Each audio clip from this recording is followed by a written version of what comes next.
The base is dropped on a new edition of Soccer Down here. It's February 3rd. It's a Monday, which means it's an overreaction Monday, and not because anything bad happened, at least to most people, over the weekend. Atlanta United played over the weekend.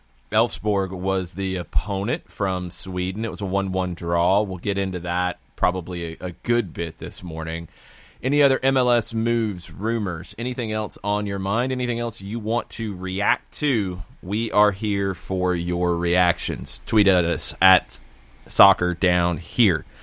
We got to start with, we get connected on the show, and almost first thing out of John's mouth was what? That I'm glad that J Balvin and Bad Bunny were a part of the halftime show and not Pitbull? No, that's not the way you put it. I'm just not a Pitbull guy. That's how I put it. No, that's not what you said either. You were still trying to figure out what a J Balvin and a Bad Bunny were. True. Granted, that was yes. what you said. I said, don't be that guy. Hey, like I told you, what that halftime show also did is it had me look up champeta and Barranquilla, Colombia, and its origins and all that kind of stuff. Look, I even saw the video of Shakira and the 18-year-old woman who helped her learn the champeta. Went down that rabbit hole. Good work, John. How long did that take you into the third quarter? Hey, honestly, to be honest, third quarter and early fourth quarter, I took out the garbage. I was not that interested. My prediction was not correct on the score, but I did get the margin of victory correct, and I got the right winner. So that's a 2/3 win. Yeah, I'll take it. I mean, I had Kansas City, and I had Kansas City scoring 31. I was a touchdown off on San Francisco. I had them at 27 and not 20. And congratulations to Kyle Shanahan for now being outscored, 56-0 or something like that, or 40, some ungodly number with 10 minutes to go in Super Bowls. 40-something to nothing. I absolutely love it. Way to go, Cowboy.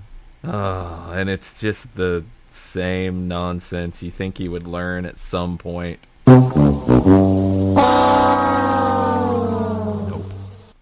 Let's go away from running the ball and what was making you successful the entire time. And in the fourth quarter, I think you had 4 runs total, and 3 of them were 3 yards or less. And way to go.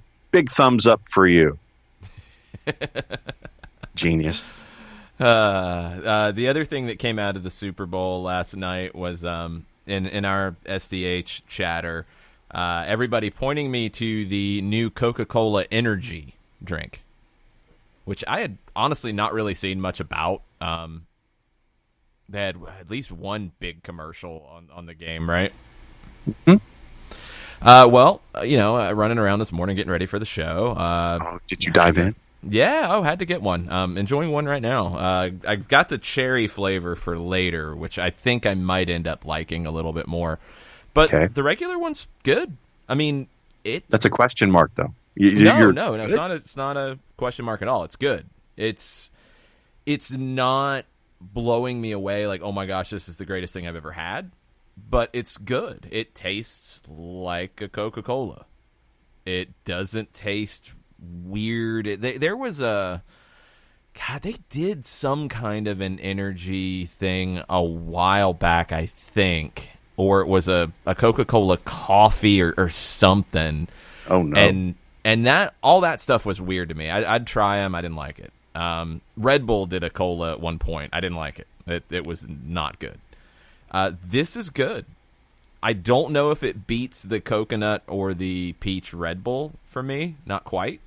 We'll see about the cherry. The cherry might I don't know. I have high hopes for the Cherry Coke energy because I like Cherry Coke, and you get a little bit of that sweetness into the energy style because it doesn't taste exactly like a Coca-Cola. There's other stuff in it, but I'm pleasantly surprised. I like it because, of course, the first thing that comes out of John on the thread is negative about it because negative. He's negative, and he's a Mountain Dew guy, so he's got a, just bad history, I guess, with this. True, but I mean, you have seen me with the Mountain Dew energy drink, though. In desperate times, very rarely. Desperate times, you have seen me with that Mountain Dew energy drink, specifically the black cherry or the Concord grape. Yeah, I can tell you that this is better than any of the kickstarts. Wow. But I like Coca-Cola too, and it tastes like a Coke. So that was my good thing out of the Super Bowl. Okay, well, mine probably, in addition to seeing Jennifer Lopez and Shakira. Strong. Hey, you win. And Katie Weaver this morning says a Super Bowl halftime featuring that guy the Atlanta United players love and PK's wife singing World Cup songs. Football. Oh, for Reaction Monday. Yeah, it was kind of cool that you got World Cup songs in it. I did not like some of the chatter out of some, like, well, J-Lo doesn't need Shakira on this. I don't think people understand how big of a star worldwide Shakira is. And I'm really glad the way they did it. They didn't, force them into doing 15 minutes of collaborations. They each got their shine, and then they did some stuff together at the end. It was a really well put together halftime show. I mean, I'm trying to think of ones in that class. Prince, for me, is still the best. And a lot of it is because Prince is amazing, and you just can't recreate rain during Purple Rain. I mean, that's just one of those iconic things that everybody got lucky, and it came off as just an amazing performance. This is right up there, though. It was that good. I don't know. I mean, maybe it's just me, but do I know and love every song that they played? No, I didn't. No. I knew a lot of it. I knew actually a good bit of it. John knew Jenny from the Block, which I was impressed with. He immediately chimed in on that. I thought, hey, as contemporaries, you know those things that kind of drift. No, through I was sometimes. Blown away. I didn't think you would get it. I thought "Waiting for Tonight" would be the first song that J-Lo would do. It wasn't in there.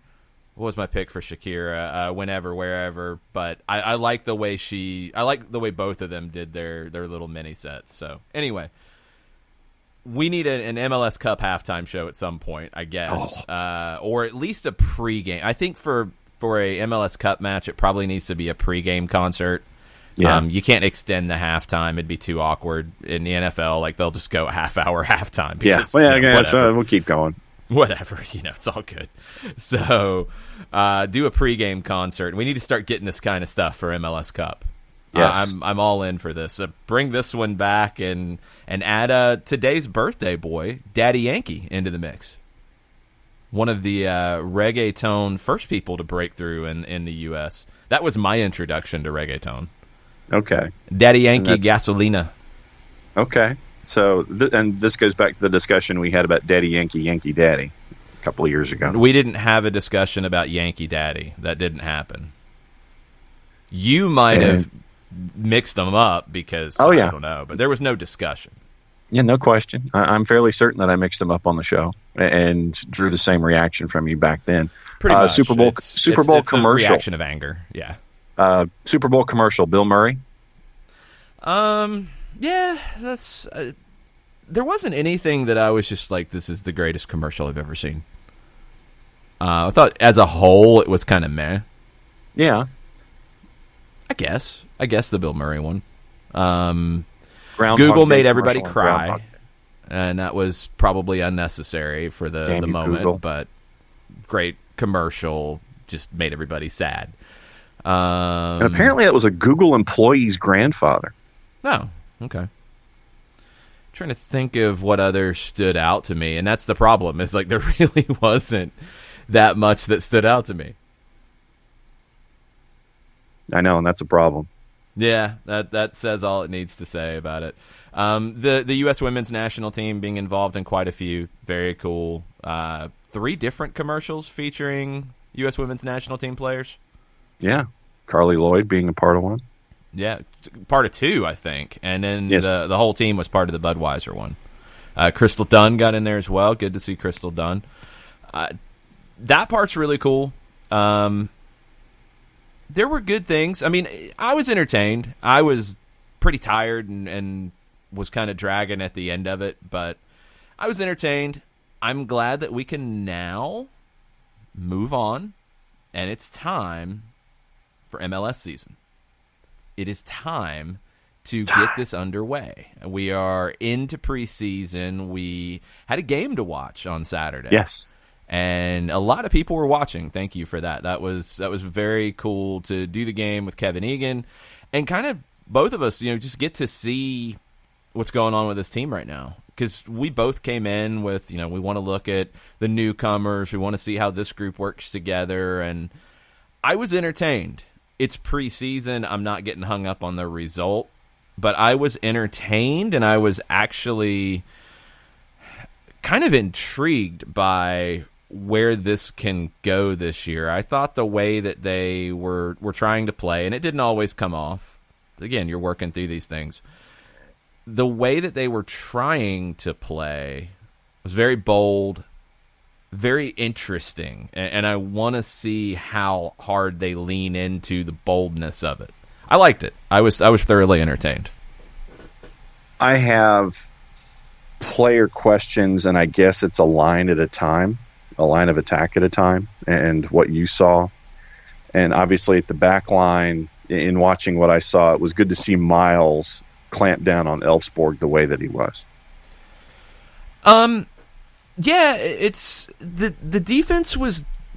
It's a different conversation about the defense, because I don't know if I'd say clamp down. I think the way the team played, you really weren't in those positions to have to clamp down all that much. You were trying to control the game in different ways. You weren't under long periods of sustained pressure where, he's got to clamp down on a player on a mark. He's got to stay with this guy.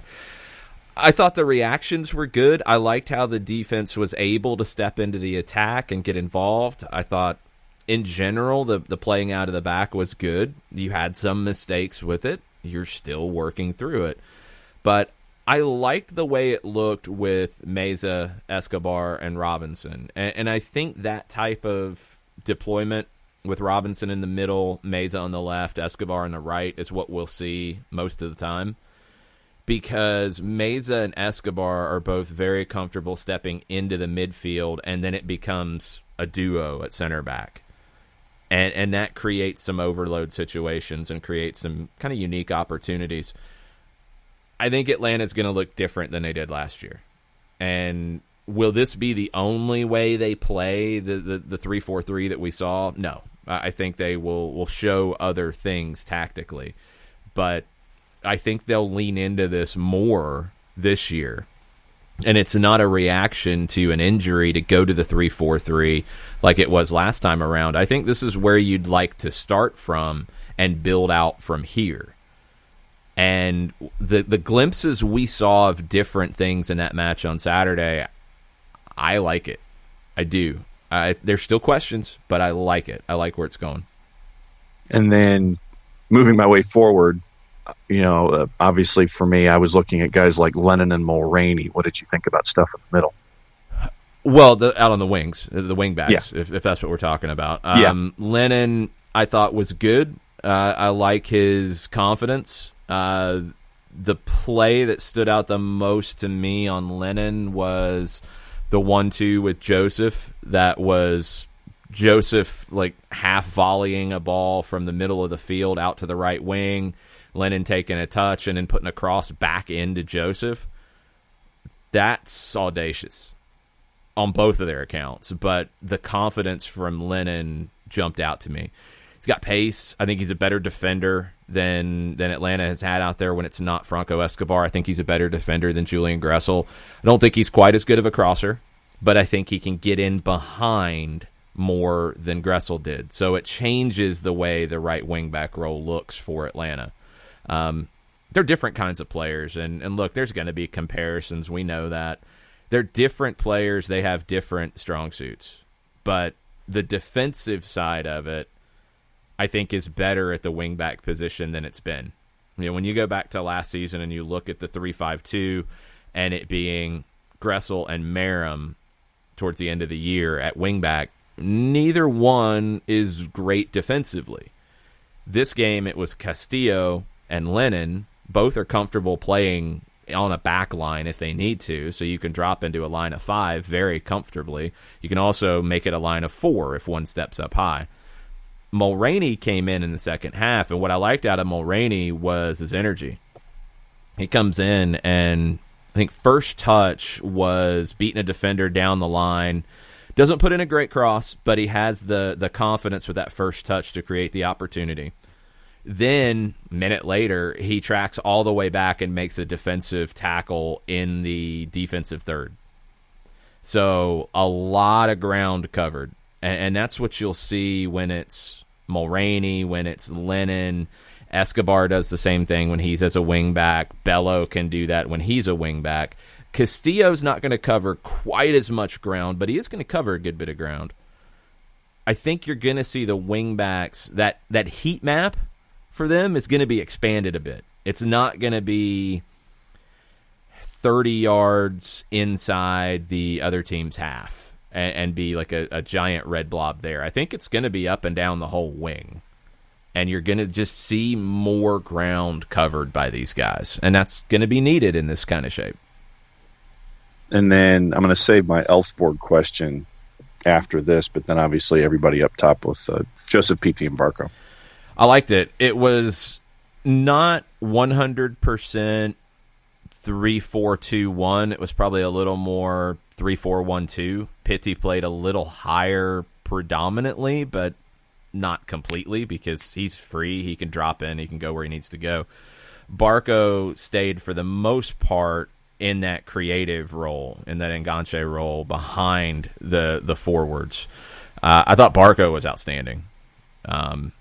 Really happy to see him back in this kind of form, and looks a little stronger. Looks like he's worked a little bit on that side of his game, just a little better able to handle challenges and ride off challenges. Pitti was Pitti. I mean, he had some really good moments, and he had some moments where he tried something and didn't come off. That's what you're going to get. If you want to judge Pitti Martinez by missed passes or missed shots, you're going to be able to make numbers create the narrative you want. If you want to judge him by impact and what he does on the field, what he does for your team and what he does to the opposition, you're not just doing it by numbers. And the goal's a prime example. When you have a player who can do that quickly, cut back to the right foot, leave the defender for dead and bury it, you're going to be just fine. The shot that went into the side netting with the left foot early in the second half, I thought was excellent. I thought Atlanta looked their best in the open of the second half. In the first 15 minutes or so, the goal and immediately after the goal. Then I thought they ran out of gas a bit, and Elfsborg got better. Then you started to see a bunch of subs, and the game got even more disjointed. It was a fairly disjointed game to begin with. Elfsborg was very combative, very physical, trying to break play up, which, I mean, it's a smart play against a team that wants to control play via the ball. But got physical. I think it's the right kind of game Atlanta needed here, because it's a different kind of test than playing Philadelphia, who's experimenting, and a week later in their preseason on Wednesday. I think they got more out of this one, and that's a good place to be. Joseph was Joseph. I mean, I thought he was good. He dropped deep a lot. Maybe the thing about Joseph that caught my attention the most was when Barco was fouled for the 13th or 14th time. I lost count. Right. Pretty hard one. Joseph came in at the end and just cleaned the player out who had fouled Barco, put him on his back, and that player got a yellow card. But Joseph kind of coming in playing a little bit of the enforcer role. And also, Joseph has strong opinions on the field, as we heard. And my Elfsborg question was going to lean toward what we were getting into with the fouling of Barco. It's like they were chippy, they were physical, they were aggressive, and I think it was a good early exhibition season test, knowing that this is coming, even though that it seemed incredibly excessive chasing after Barco a baker's dozen worth of time. No, it wasn't excessive. It's not excessive at all. I mean, the game doesn't count for anything, but these are the games that are going to help both teams get better. Playing a scrimmage that one team or the other isn't taking it as seriously, that doesn't help you that much. That's fitness. No. Yeah. That's sharpness. This is going to help you competitively. So, no, I don't have a problem with it. I mean, it's part of the game. Like, the ref's in a tough spot in this too, and I'm glad the way they handled it with the red card to Endione. Like, bring somebody else on, keep it playing 11v11. You don't get anything out of playing 11v10 in a friendly. It doesn't help you. So, that was the only player that I was just like, what are you doing, man? He got 2 yellows in 15 minutes or so. And the last one was really bad. There was just no need for that. That's the only player that I thought was completely and utterly out of line. The rest of it is competitive, and that's how they play. Look, the Swedish league's physical. It's direct. It gets that way sometimes. That's fine. And it's good for Atlanta to get a game against a team like that, because you can guarantee you Motagwa's going to kick Barco all over the field. Yeah. I mean, they're playing to win that game, and they know they can't play straight up with them, so they're going to have to be physical. Yeah. Watched a little bit of Motagua and Olympia sidebar, and that one was physical too. I mean, Chirinos... Honduran style's physical. Yeah, and Chirinos had to leave in the 37th for Olympia after a big collision where his head had to be bandaged, and he was walking off the pitch with a limp. So, I mean, that's what you're going to be getting when they go after Motagua in CONCACAF Champions League in a little bit. Well, Motagua and Olympia is a huge rivalry too. That's a Honduran Clásico, so it's not going to be exactly like that. But will Motagua have any hesitation to kick Barco and kick Pitti and kick Joseph and kick anybody who's moving? No, they will absolutely do that if that's going to help them win the match. And that's what you're getting into. And that can be a hard transition at times when you go through preseason and you're not getting tested physically like that. That's why this game was good. You get that little bit of competitive juices going. You see Joseph up in somebody because they kicked Barco. Those things are good. What was it like trying to get info on Elfsborg before this match? It actually wasn't as bad as I thought it might be. There's a really good website that I found that covers the Swedish league, and that helped a ton. I mean, had to translate, and look, it's Google Translate, so it's not 100% correct, so you're having to be fairly careful with the direction you're going in it, but was able to get enough on the players, get the storylines. If you're interested in the Swedish game, svenskafans.com is the website. It was good. I mean, and they had the lineups from the Nashville match. They had the lineups from the closed-door match with the U.S. national team. So you had an idea of who had been playing. Just the storyline. I mean, and that's the biggest thing for a club like Elfsborg is they've got plenty more time before the regular season starts, although they'll have cup play starting at the end of the month. They finished 8th out of 16 last season. They've been right in the middle of the pack, and this is a league that's starting to grow. You've got a new TV deal. You've got more money coming into it. The attendances have been good. That adds pressure. And they went out, and we didn't get a chance to talk about him a ton in the match, but they went out and added a Finnish international, Leo Väisänen, center back, who came over from FC Den Bosch in the Dutch second division. And that's a big addition. This is a guy who's going to play in the Euros this summer, more than likely. So, this is a club that is I think trying to take that jump to the top tier of the Swedish clubs. They're not quite there yet, but there's players in that group that I think can. Guys who stood out to me, the goal scorer, Jesper Karlsson, 21 years old, 8 goals, 4 assists last year. I thought he took a good goal in this match.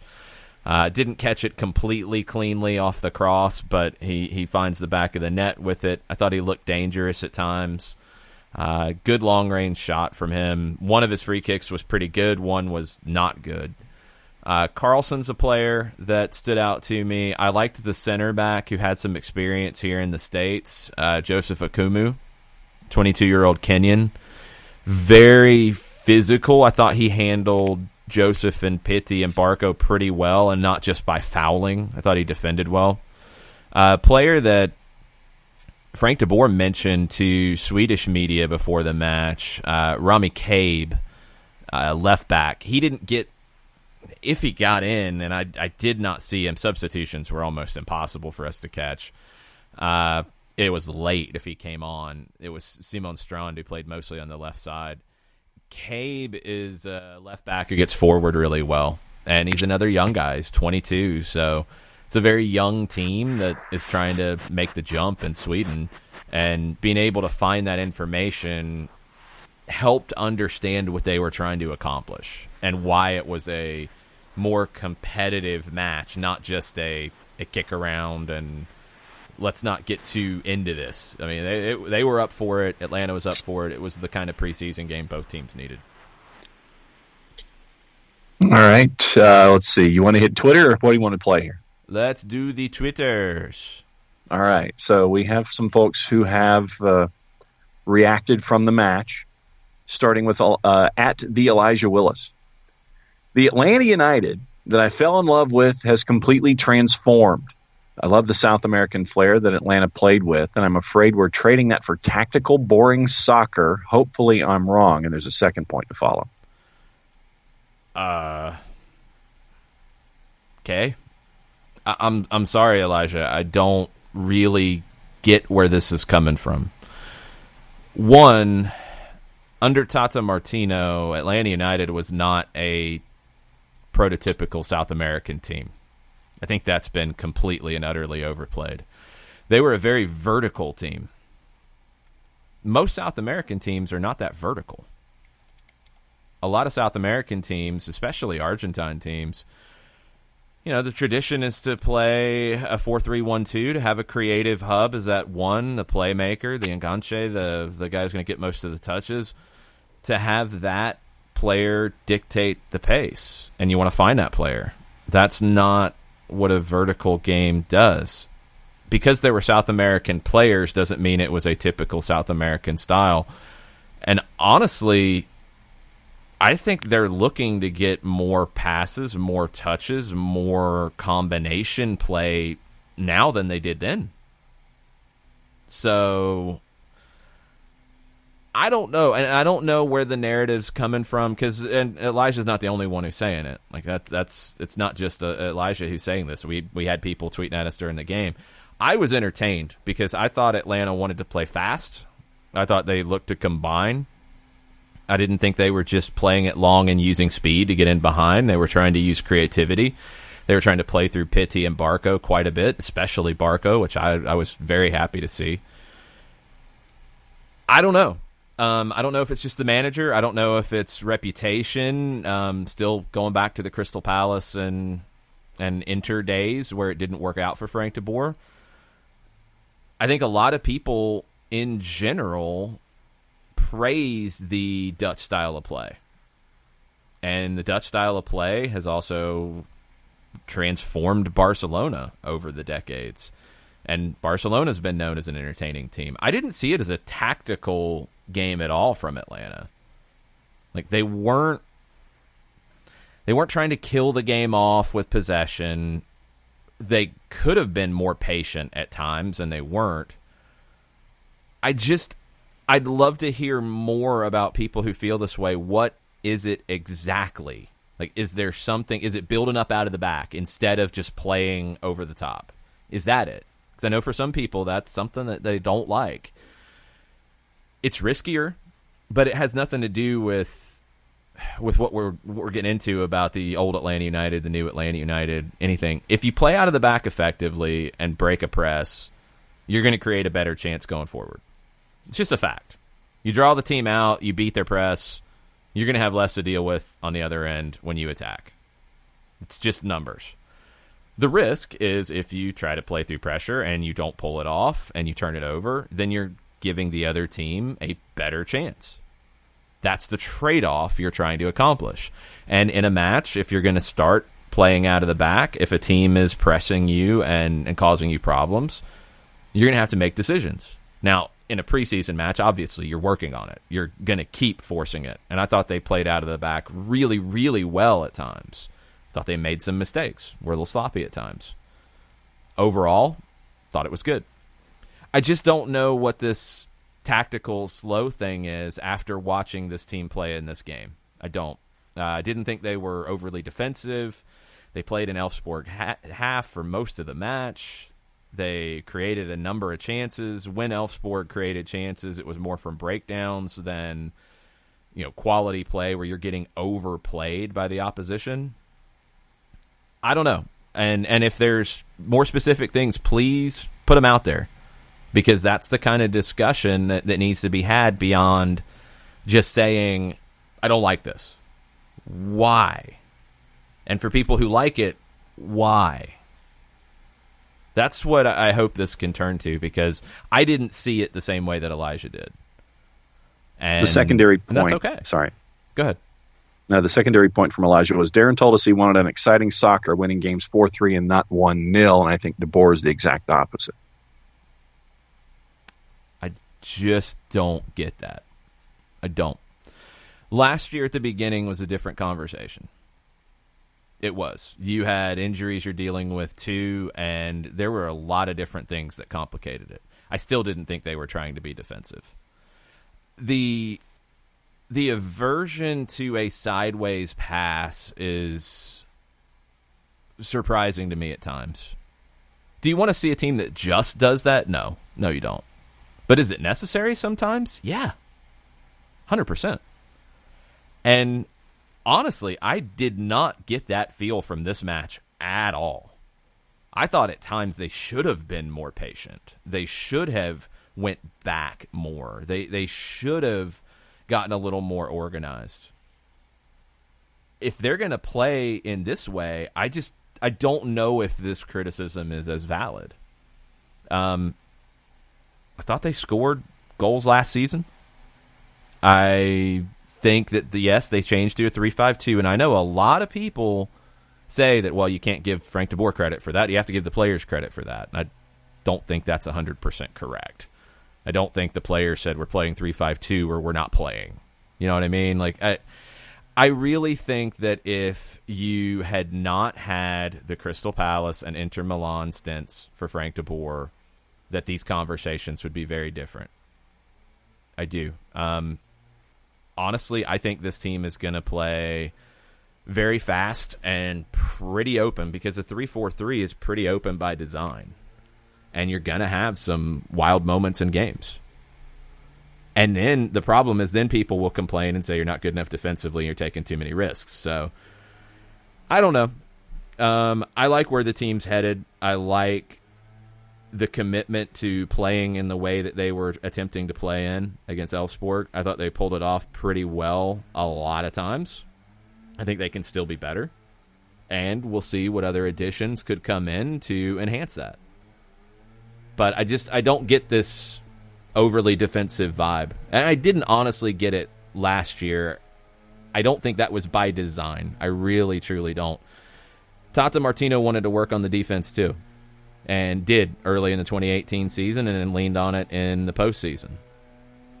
But I think in general, this team wants to get forward and score goals. I think it's in their nature. I think it's in Joseph Martinez's nature, Ezequiel Barco's nature, Pity Martinez's nature. I think Emerson Heineman's a guy who wants to get forward. Eric Remedi's a guy who wants to get forward. Lennon obviously wants to get forward. Mulroney wants to get forward. I saw Franco Escobar driving forward through the middle making like center forward kind of runs as a center back multiple times in the match on Saturday. I thought Mezo was comfortable stepping up higher. I don't know, and we'll see how it comes together, but this vibe, and again, Elijah's not the only one. This is not an outlier. I just want more of the why. What is it about the way they are playing specifically that you either didn't like or you're afraid they're going to do this year or you saw in this match on Saturday? That's what I want to get to. Katie Weaver this morning, you answered her question about who stood out to you. I'm going to take her point and go backwards with it. She says she enjoyed trying to hear what coaches were encouraging or admonishing players about, and then she wanted to know if there was anything else learned or observed from being on the ground for the friendly Saturday, pre-post or otherwise. The other one that stood out was Bello playing as a left center back when he came on, and it was a short period of time, but coming on in that role, I believe he played it against, and I don't remember which game he played in last year in preseason, either Xolos or Cal State Fullerton. They were on the same day, and it was kind of a split squad.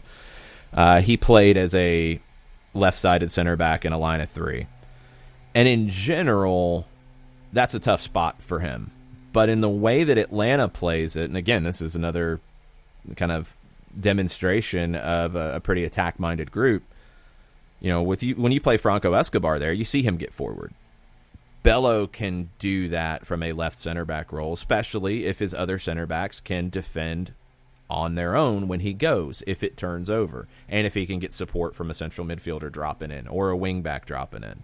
It creates another area for him to play, which is good. Versatility is good, and it's something that obviously this team is embracing in 2020.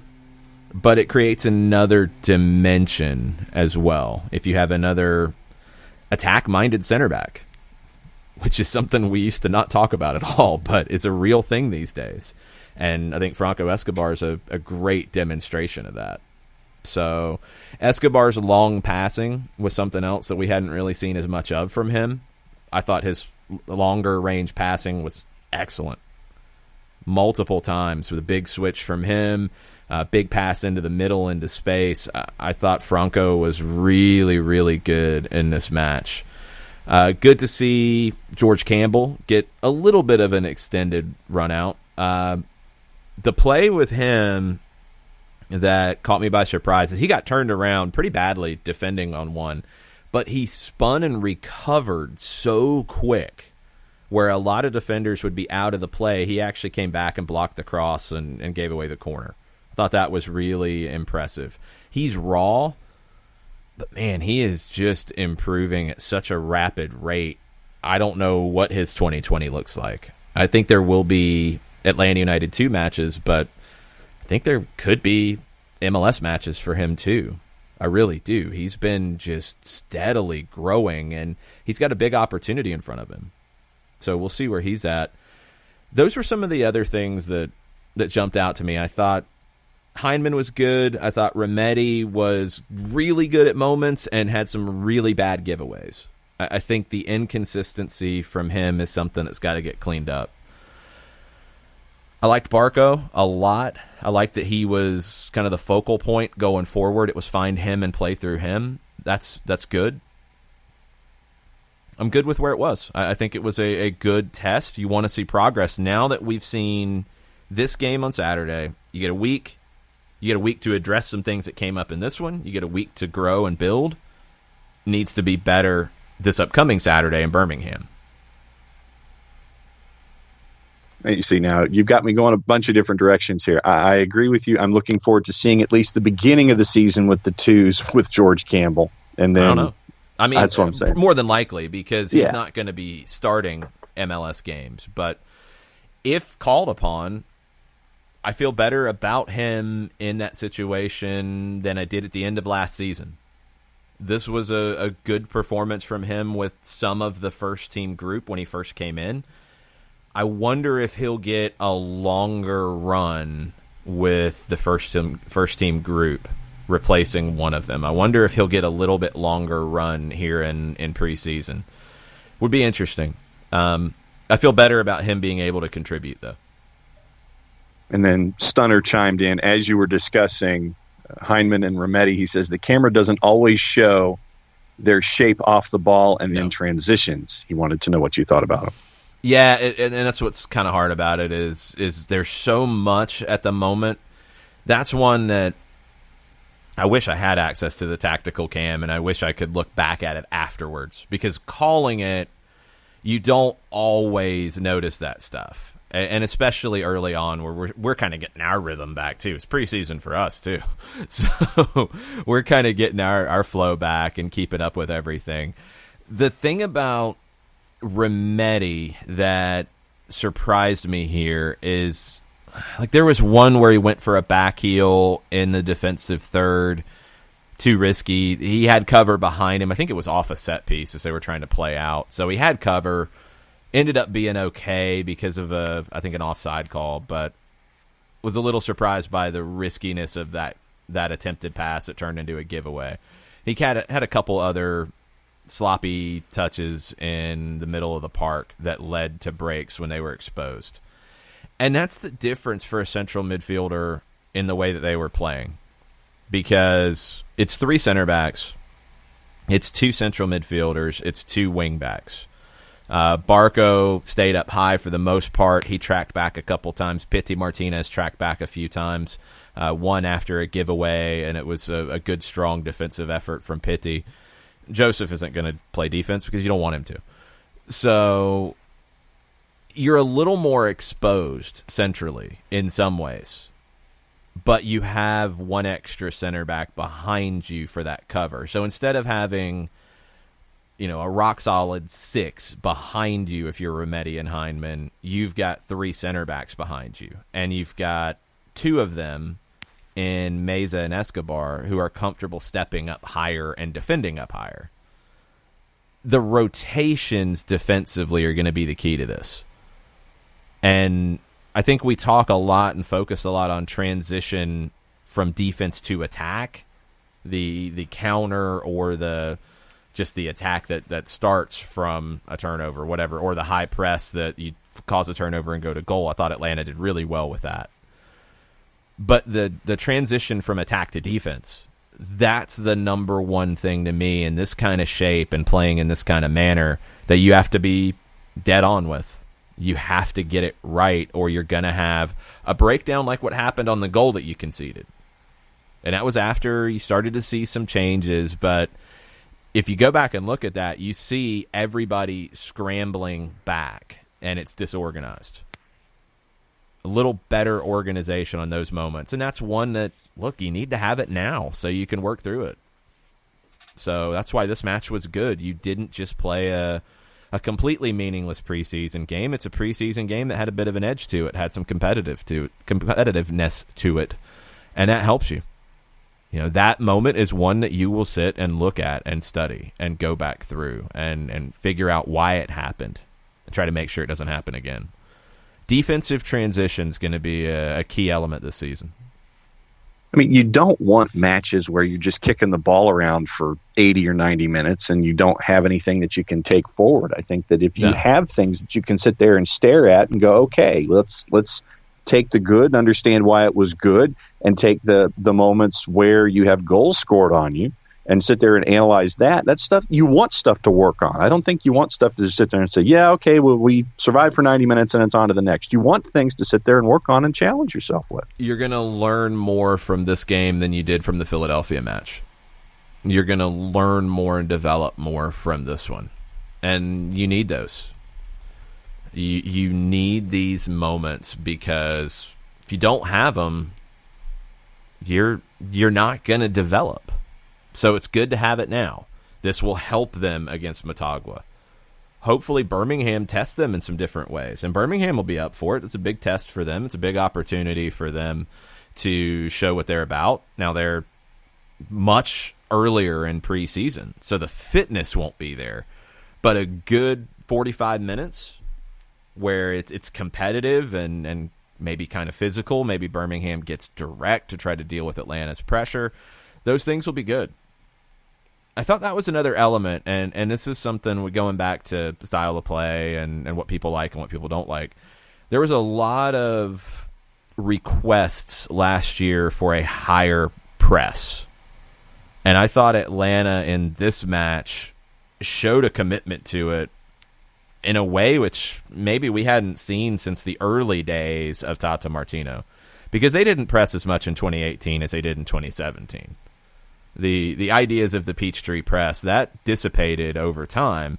You'd see it in moments, you'd see it at times, but you didn't see it a lot. And a lot of the reason why was when they played a 3-5-2, you can't press as effectively. You just can't. You're not built that way. The way they were playing here with the two up top, but with Barco in a very attacking role behind, and with the wingbacks who are so mobile, you could, in a way, press with 5. Or if you want to get really specific, you can press with 4 and either Pitti or Barco dropping off of it and kind of sitting in behind with Remedi and Heinemann to pick off the scraps, to pick off a bad pass. You didn't see that as much last year. You didn't really see it out of the 3-5-2 in the second half of the season. You didn't see it as much during the season. It would happen at times after turnovers. At times you would see it, but I don't know how coordinated it was. If it was more of players kind of leaning into it because there was a turnover. If you add that element to it, and you're going to be a ball control team, you're going to control possession, but when you lose it, you try to win it back. That's a very Dutch trait. That's a very Barcelona trait. That's a common element of a possession team, is in that transition, the first step, if it's on, is to press and win it back immediately. Where I think Atlanta needs to work more on is the second step, is when you don't win it back immediately, or you turn it over more in the midfield as opposed to the final third, the defensive transition into a block. That's the one that on the goal felt a little more loose. The pressing, the first part of it, I thought looked good. I thought they were really strong in that, and that first 10, 12, maybe 15 minutes of the second half, where I thought Atlanta was at their best, Elfsport couldn't get out of their own half. And it was because of the entire team defending and defending up high. Meza made a strong play on the touchline to keep possession, went back to recycle it. You had Remedi and Heinemann winning the ball in the midfield in front of the back three. You had those center backs winning the ball and starting attacks. And you had turnovers happening because of the pressure up high. It was really good. And that's the elements of it that take a just possession team to another gear when they hit it right. Shiva had a couple of thoughts this morning, and I'll take them one at a time. Okay. Is this playing out of the back, especially in the 18-yard box, going to be a norm this season? Because I will at some point get a heart attack. Playing out of the 18 on a goal kick is a good thing, and I'm glad that that's an ability that they have now. Remember, the rule changed last summer, but MLS was working on the 2018-19 laws of the game because their season started before the rule change, and they didn't want to change it middle of the season. So now that everybody else in the world is doing it, now MLS teams can do it. And for a team that wants to build out of the back, it's good. You got to remember, in this match, you're forcing it. You're forcing it because that's the instruction. That's what you're working on in this. You have to find your comfort level with it on the field as a player. You have to find how much you can risk. Can you trust Meza in a tight spot? Can you trust Escobar in a tight spot? And you have to test it. So they played through the press and played short and played out of the back more than I think they would in a game that counts for points. Because there were times where they overdid the risk. That's what preseason's for. So they'll pick their spots, but yeah, I think they will play short on goal kicks and play out of the 18, and you've got the players who can handle it. I think especially Meza. Meza really impressed me with his composure on the ball. Really like him on the ball. Second thought from Shiva, this possession style requires a lot of focus and awareness for 90 minutes. The first 15 minutes of each half we look sharp, then giveaways happen. The team will need to recognize when to play it long. Oh, it's preseason, but it's not even recognizing when to play it long. That's definitely part of it. It's increasing that amount of time you can keep your focus. Because a lot of times in preseason, we just focus on the physical side of what you're building. The mental side, too. You know, when early on, when you're still kind of getting through it, you're getting back into the swing of it, you're not as locked in. So I agree. The first 15 of each, everything was good. Transition was good. The press was good. The organization was good. Gaps started to happen after that as you had fatigue, both physical and mental. Got to build that up. And you have to find your spots in a match where you can rest and where you can catch your breath. This is where possession can really come in. And when you look at teams who can play fast and can press, look at moments in matches where, yeah, they take their foot off the gas, because it's hard to play completely locked in as fast as possible for 90 minutes, game after game after game. You need times where you can rest. And where you can rest in possession is a whole lot better than resting defending, because you can't really rest defending. You don't want to give the ball away to rest. You want to keep the ball. And that's why you've got technical players that in possession, they can knock it around. They can catch their breath. They can especially give the front guys a chance to recover. You know, if you're asking Joseph Martinez to make 5-6 sprints in a 5-minute period, you want to give him a chance to slow down. You don't want to play that ball in just yet. You want to hold it. That's all part of the process. Yeah, Nick Lanfear this morning, his thought that I'm about to give you got a couple of likes on the timeline. So Nick says, the friendly against Elfsborg had its moments of excitement, but overall we didn't seem to create a ton of chances, similar to the first half of last season. Is that what this season will be? Possession without ideas or a real purpose? Hashtag Overreaction Monday. I didn't get the possession without purpose out of this game at all. Far less than the beginning of last season, where I think possession was at times being used to organize the team. I think they're further along right now. I think they're a lot further along. I think they know how this setup should look and should feel and should work. So they're not just stringing passes together to do it.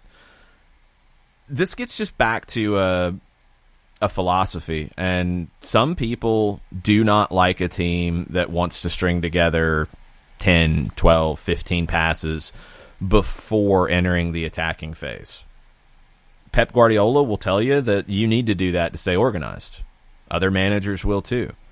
I didn't feel like it was possession just for the sake of possession. I felt like it was possession with a purpose. I don't know, but this is down to what kind of soccer you like. Look, there's people who in England, there's plenty of managers who would tell you that Pep Guardiola doesn't know what he's doing and it's bad soccer and all these things. I completely and utterly disagree. There's people who love the Route 1, play long, fight for it type of idea. I'm not as big of a fan of that. I want more control over the match. And if that means at times you do have to slow the pace down and you do have to knock the ball around, that's what you do. And it gets back to a conversation we had last season where what is it that you want to see? Because some clubs, Barcelona is a prime example. You know, we've talked about it on Soccer Over There. Ernesto Valverde was not a Barcelona-style manager. And he had success. I mean, talk about a guy who got La Liga titles under his belt.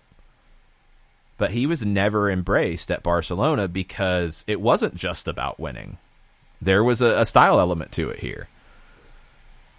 Here, I don't know if there is, and I don't know what people are looking for exactly in that way. Because Tata Martino's teams played differently over the 2 years he was here. There was a lot of different variation. There was variation last year with Frank de Boer.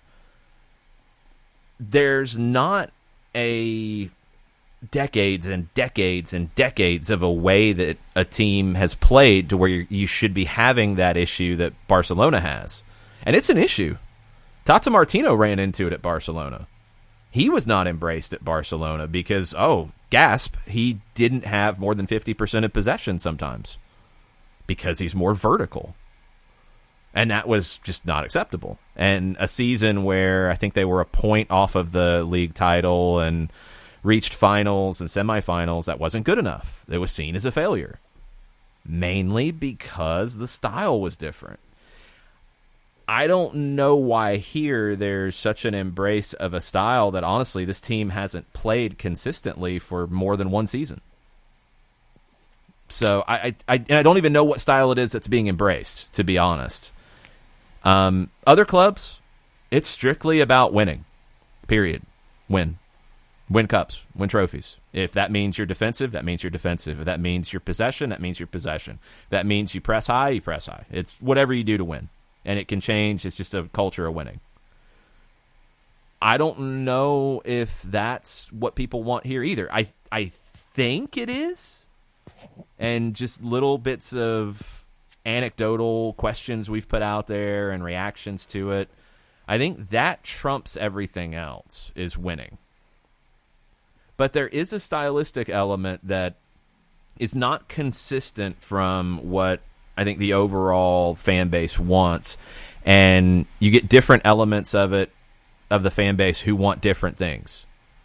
And it's a really interesting evolution, and I don't know where it goes, and I don't know if it will settle anytime soon. I don't know if, honestly, the idea of how Atlanta United should play, I don't know if there's one answer. I don't think there is. I think there's a lot of people who will tell you different things. We're going to take a quick break. We'll keep digging into this. We'll keep digging into Twitter. There are some news and rumors from around the league we need to get to as well. But tweet at us at Soccer Down Here. Join the conversation. We'll be right back.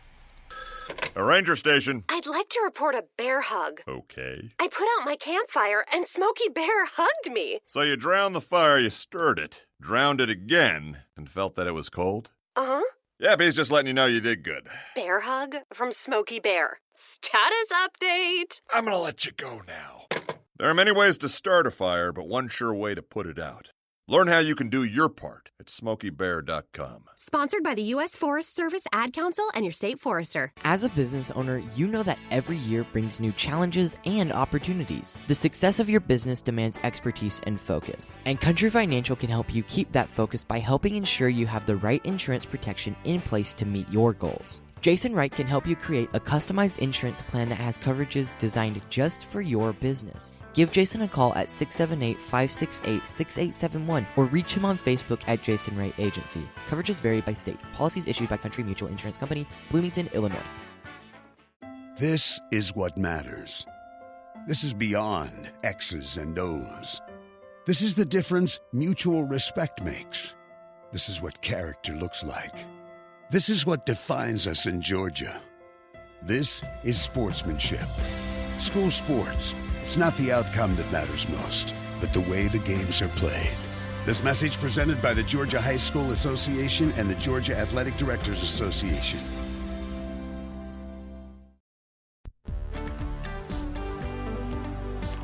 If you've been hurt in a car wreck, contact my friend Steve Apolinski of Apolinski & Associates. He's been representing individuals for over 30 years throughout Georgia and Alabama. Email him at steve@aa-legal.com or call him 24/7 at 404-377-9191. The initial consultation is free.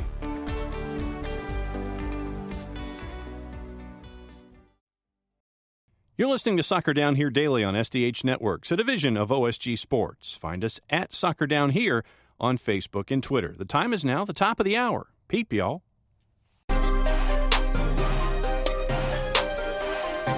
Welcome back. Hour number 2. Soccer Down Here, February 3rd. Got a preseason game to talk about. If you haven't seen the game from Saturday, it is on YouTube. It is still archived, atlutd.com/live. So you can check that out, dig into it, go back and watch elements of it.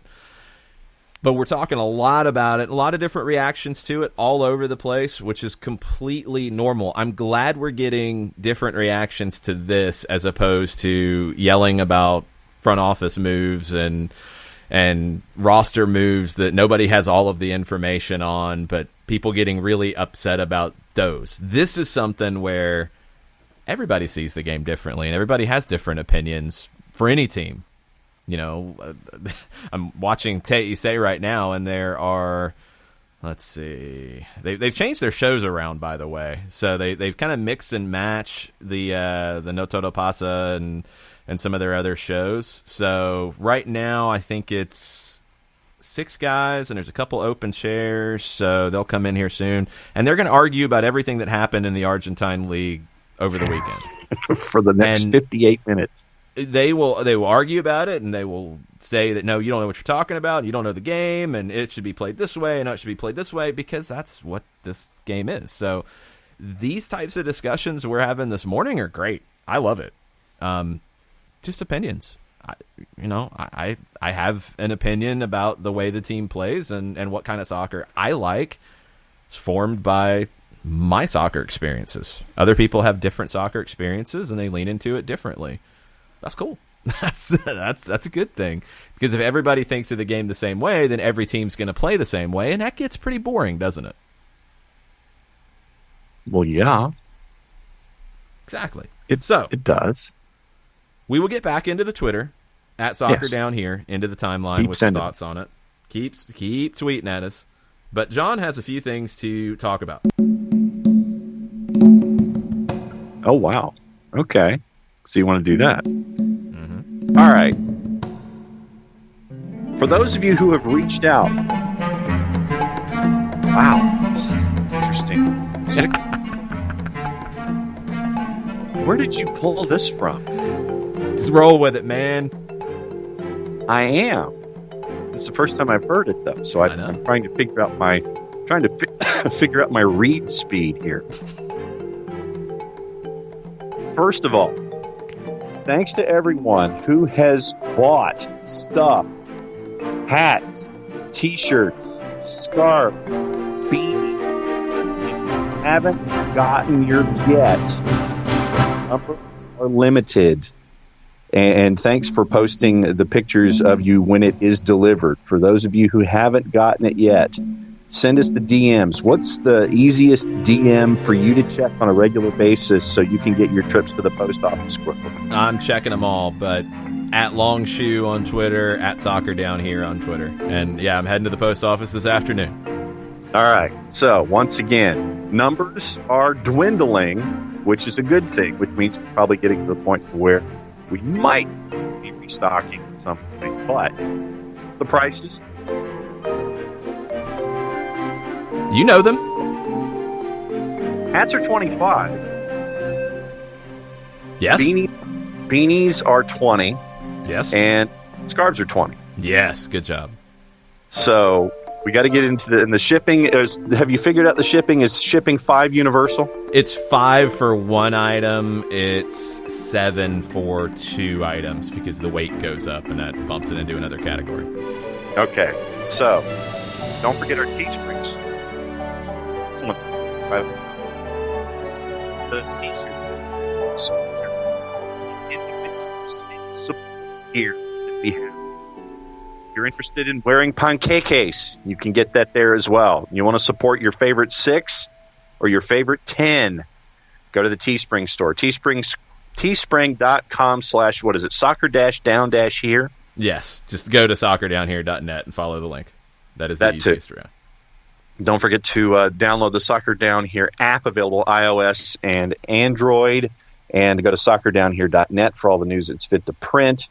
And I think that covers the gear aspect of it all. And thanks for, supporting the show that way, because that means we can do more stuff to continue to support the show and do more stuff and all of that. We'll be in Birmingham this weekend, by the way. Also, tomorrow, or as Gil Tyree used to say, tomorrow, the Soccer Down Here Game of the Week begins. Norcross, North Gwinnett from Tom Robinson Memorial Stadium. It's the boys' game and the girls' game tomorrow afternoon.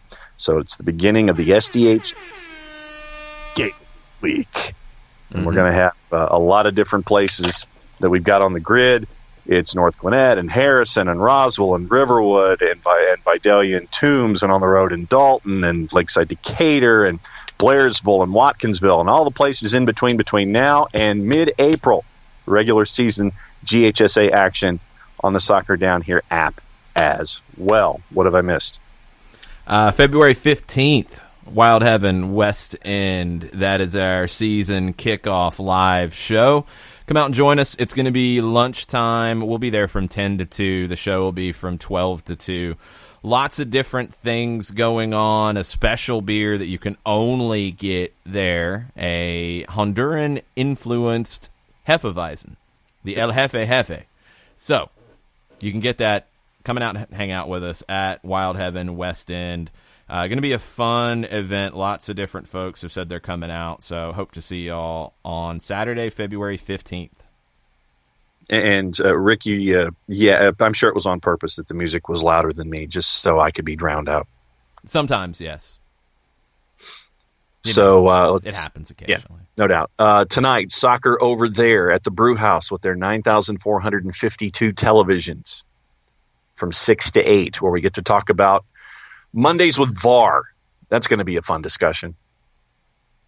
Yeah, just because the video assistant referee had a bad day, and he had a bad day, and just because the referee is not allowed to actually go look at the pitch side monitor, which would have helped with a lot of this, doesn't mean the whole VAR system is bad. These were individual mistakes made by referees, not a system, because there were some bad decisions made. Mm-hmm. So we'll get into that. Mondays with racism, hopefully not, where we can post that in the construction zone. See, why you want to spoil a man like that? Because every Monday there's been something. True. So we'll talk about the international game from 6 to 8 at the Brew House. Come out and join. And it was cool that we had folks come out and join us last week and ask us questions and chime in, and got to hang out with Michelle Not a Lab, who got to come and pick up her gear, which you can also do if you don't want it mailed to you. You can come to the Brew House and grab it as well. So, multiple options. 6 to 8, Jason, Nick, me, Cast of Thousands, 9,452 televisions. Book 'em, Dano. Aloha. Yep. So what else have I missed? No, that's it. Let's go. Five Stripe Daily. We got more Daily. stuff. We do. More Twitters. 5 Stripe Daily, my overreaction Monday with a hashtag.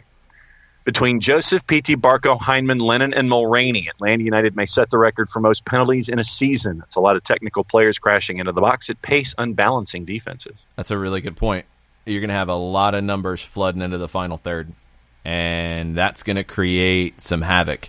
It's going to create havoc in a different way. I mean, 2017-18, because of the vertical nature and because of Miguel Almiron's pace that could unbalance teams, you earned a lot of penalties. Last year you didn't earn as much. I think this year you're going to be back to earning a lot of penalties because you're going to create those situations with playing fast, but also with technical, creative players like Barco and Pitti. Chris Hutchison, after your discussion about energy drinks in the first hour, he says, hey, Pepsi now has a can that looks like the Coke Zero can, too. Yeah, that stuff's garbage. I'm not a Pepsi fan. I apologize to all the Pepsi drinkers out there. I'm not a fan. I am a Pepsi fan, but it is rare for me to actually drink Pepsi. You're a Mountain Dew fan, let's be real. True. Well, yeah, and still drinking less, and I know people can tell. Daniel Price this morning with his observations from the Elfsborg match. Meza impressed me. Mulroney was good. Pitti looked more comfortable. Joseph was Joseph. Barco looked dangerous. Miles was great. Liked what I saw overall. Yeah, I'll agree with all that. I thought it was a good preseason match. And now you'll have a basis for comparison with Saturday in Birmingham, and you expect it to look better on Saturday. That's what preseason's all about. I pity the fool comes in this morning on Twitter. Who's that? At H.SCI. And welcome. I think this is the first time Mr. T has joined us. Yes. What, if anything, can be done about teams playing hack-a-shack on Barco all day long? Await the judgment of Gulp, MLS/CONCACAF refs to police and protect players. Sorry, I tried to do that. My best, Mr. T. Ooh, Mr. T's going to come after you. Bring it, fool. Honestly, there's not much. It's not even just an Atlanta United question. It's been a conversation in the game as long as the game's existed. Honestly, the way to defend dangerous attacking players when you can't stop them is to kick them.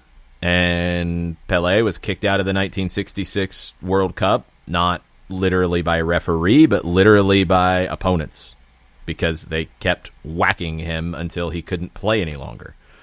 Diego Maradona in Italy, it happened many times. Go look at some of the tapes, some of the fouls that people would lay on him, and any creative attacking player, it's what happens. So it's just part of the game. I do think, and the way this game was called, one thing you got to keep in mind is I think the last thing the referee wanted was to send anybody off. Yeah.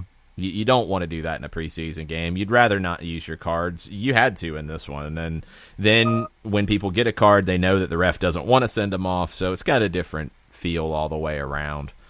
In general, and I think I've been saying this since 2017, I want referees with pro to do a couple things. In general, yes, protect attacking players. I think attacking players are what get a lot of people excited. I don't want to see the game sullied by kicking them and injuring them and knocking them out of games.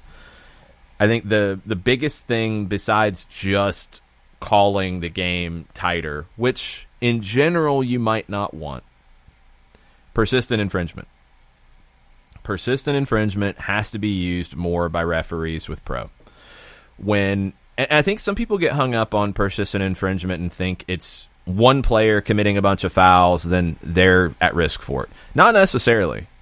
It doesn't have to be used that way. And I'd like to see referees, once it's obvious that there is a strategy of, okay, every time this player breaks, we're going to foul him. And it could be a rotating cast of characters to foul him because they think they can avoid it that way. Referee needs to make it clear. No more. This happens again, it's a yellow card. I don't care who it is. I don't care if it's your first foul. I don't care if you just stepped onto the game. Don't care. No more persistent infringement, period. That needs to happen more. It doesn't happen enough in this league. It doesn't happen enough with pro. Some leagues crack down on it more and do a better job of it. MLS needs to get better with that in my mind. That would be better than just calling the game tighter and not having as much physical contact. You need physical contact in the game. You need aggressive challenges. You need those situations where players aren't going to back out of them because they're worried about being too overexuberant or getting a yellow because of that. That's not the way I want it called. When it's obvious, in this case, where I should have been tracking it, but I didn't. I mean, Barco was fouled, I think 10 times is an absolutely safe number. And at that point, you should have seen more yellows for it. You know, I think you saw a couple, but I don't even think it was really a persistent infringement situation. It was because the foul was that bad. It's something that I hope MLS and Pro do a better job with. If they do better with persistent infringement, I think it will help the flow of the game so much more. Daniel Price thought it was a high-intensity game against Elfsborg. Fun match to watch, high pace, and very attack-minded was what he thought. Yeah, it was very open. It was very, very open. Again, typical preseason because the result ultimately doesn't matter. So you're not going to get cagey late and say, we've got a 1-goal lead, we're going to sit back, there's not another goal for us. You're not going to be, more conservative in those moments because you're trying to build and learn and get better for the season. So, yeah, it was the type of game that I somewhat expected. It was a little more physical than I expected, but the competitive level and the competitiveness in the match was about what I was thinking. It was good. Tafka this morning says he thinks Elijah's issue is the lack of the blazing, counterattacking, and verticalidad style. With Miggy, who makes that style an obvious option, the moment the ball turned over, we were at full sprint and usually accomplished a chance creation, often a goal, as opposed to pulling up and starting to work the ball around. But Tafka nailed it at the front. And before he finishes, because of Miguel's speed. Because you could go over the top because of his speed. Barco and Pitti are not that player. Joseph has the speed to go over the top at times, and that's on. That can be an opportunity, but you have to work it more now because of that. Last year especially. This year, Lennon gives you a speed option out wide so you can play into that corner. Depending on the left side, if it's Bello, if it's Mulroney, you've got more speed there. Castillo, not as much. But it's different because of that. And that team was initially built on Miguel's speed. Right now, it's built in a different way where you're going to have to combine a few more passes. And also the other part of that is you have to combine some passes to stay organized, to keep the shape. Because the passing is somewhat of a defensive tactic at times too, because it keeps you in a shape. It keeps you organized to deal with a potential turnover. Then finishing up Tofka's point, he says there's issues with Berhalter doing the same. It's a preference for composure, in quotes, over reckless abandon going forward. I admit, I love that too, in all caps. At times, the composed work it around style can get you bogged down. Correction, transitional play, not necessarily counterattacking. The two are not always the same. Yeah, for sure. I would rather have the potential to get bogged down than to be reckless abandon. Because reckless abandon, when you don't have the player to exploit going over the top more, like Almiron was. When you don't have that player and you do it to try to make somebody else be that player that they're not, you're going to turn the ball over more. And a lot of managers will tell you that the quicker you play it into the other end, the quicker it comes back down your throat. And yeah, if you wanted to be a team that didn't get numbers forward, that just sat with a line of five, told the wingbacks to stay, play your three center backs, and just sit and say, yeah, we're just going to sit and not get players forward and just bomb it forward and let Joseph and Pitti and Barco go fight it out, you're not going to be as successful. You could do that at times, and especially in 2017, you had some success with it. The Toronto match where Joseph was injured, and that was how you attacked Toronto with Tito Villalba up top. And the ball from LGP in for the second goal. First goal wasn't quite the same way. It was Almiron who played it through, but it was a long pass through the lines. You could do that, and that was your fallback then when you were building a team and trying to build these possession elements. But if you really go back and look at the progression of Atlanta United under Tata Martino from day one in 2017 to MLS Cup, it was a very different team at the end. It was not a reckless abandon team. And that's not just because of the shift in the postseason to a more defensive counterattacking style. It was not a reckless abandon team like it was at the beginning.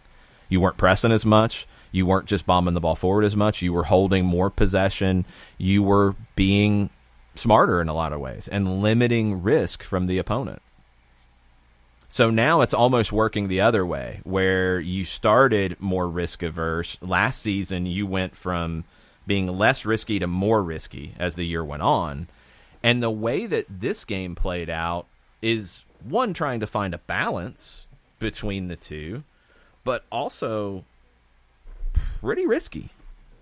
I mean, playing two central midfielders and playing it in the way that Atlanta did, like Hyndman and Remedi are not defensive guys, strictly defensive guys. It's risky. It should be more risky that way, to play that way, and not just sitting back. Possession in general, I don't know why it's become a dirty word. And I think it's not about possession. It's about how you use it.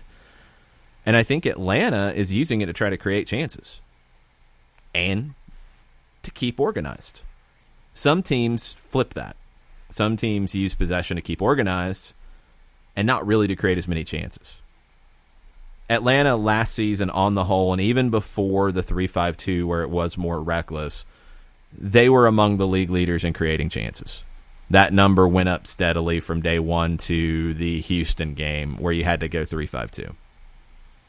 So there's a little bit of a narrative here that might not actually be there, and it's somewhat understandable with the way Atlanta's evolved and with the way people have talked about it internationally about Frank DeBoer and nationally about Atlanta United. I think it's overblown that Atlanta's a boring team. I don't see that at all, and I didn't see it on Saturday at all. But again, these are the conversations that are good because we all kind of talk through what people's expectations are. It doesn't mean the team's going to play exactly the way a fan in Section 105 wants them to play. But these are things that are important, and I just don't know what the expectation is across the board. Shiva thinks the boring narrative comes from maybe the scoreline. People want to see more goals, and they're not entertained with one goal. I'm still entertained regardless, but I think that's what people want, and they also want speed.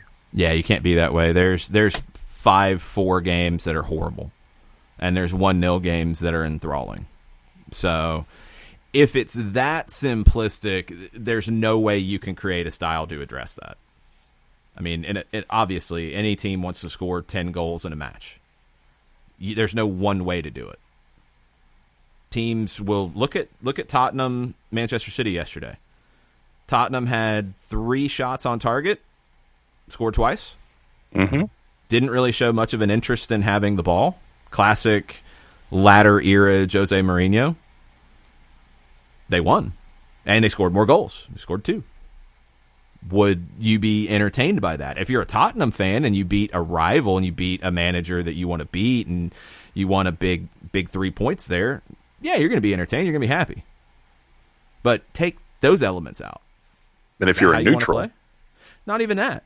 No, that's not even the issue. Because if you take the emotion out of that, do you want to watch a team that has 3 shots on target, and yes, converted 2, but didn't really do much else?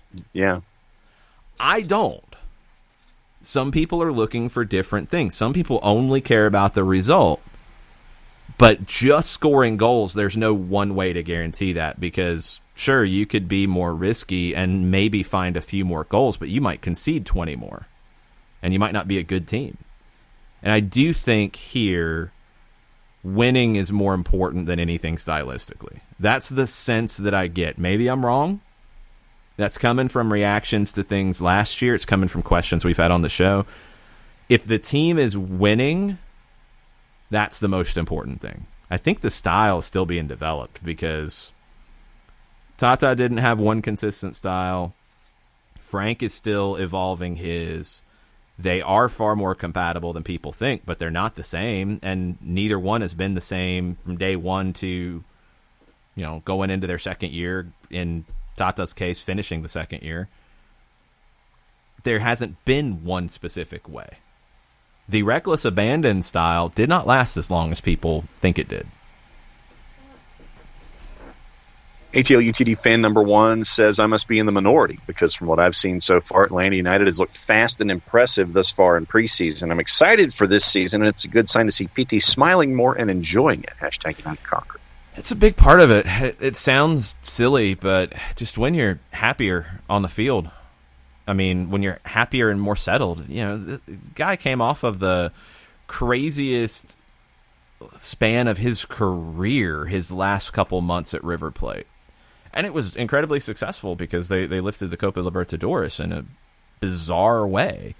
But you're going to have a bit of a letdown emotionally after that. And you're transitioning to a new league, and it's a different style of play in the league. I'm not even talking about the team. I'm talking about the way referees call it, the way opponents play. It's just everything is different. It's hard to be happy. And people get really hung up on Pitty smiling, and I'm not saying Joe is ATL UTD fan number 1, but man, people overreact to a picture of Pitty smiling. It's so funny. When you enjoy your soccer, when you enjoy your football, more often than not, you're going to play better. And I think he's just more settled now in year 2. He knows the league. He knows the team. He knows the expectations. And you're coming off of a good year where you did lift a couple trophies. You had good accomplishments. But you didn't win MLS Cup. And it's very...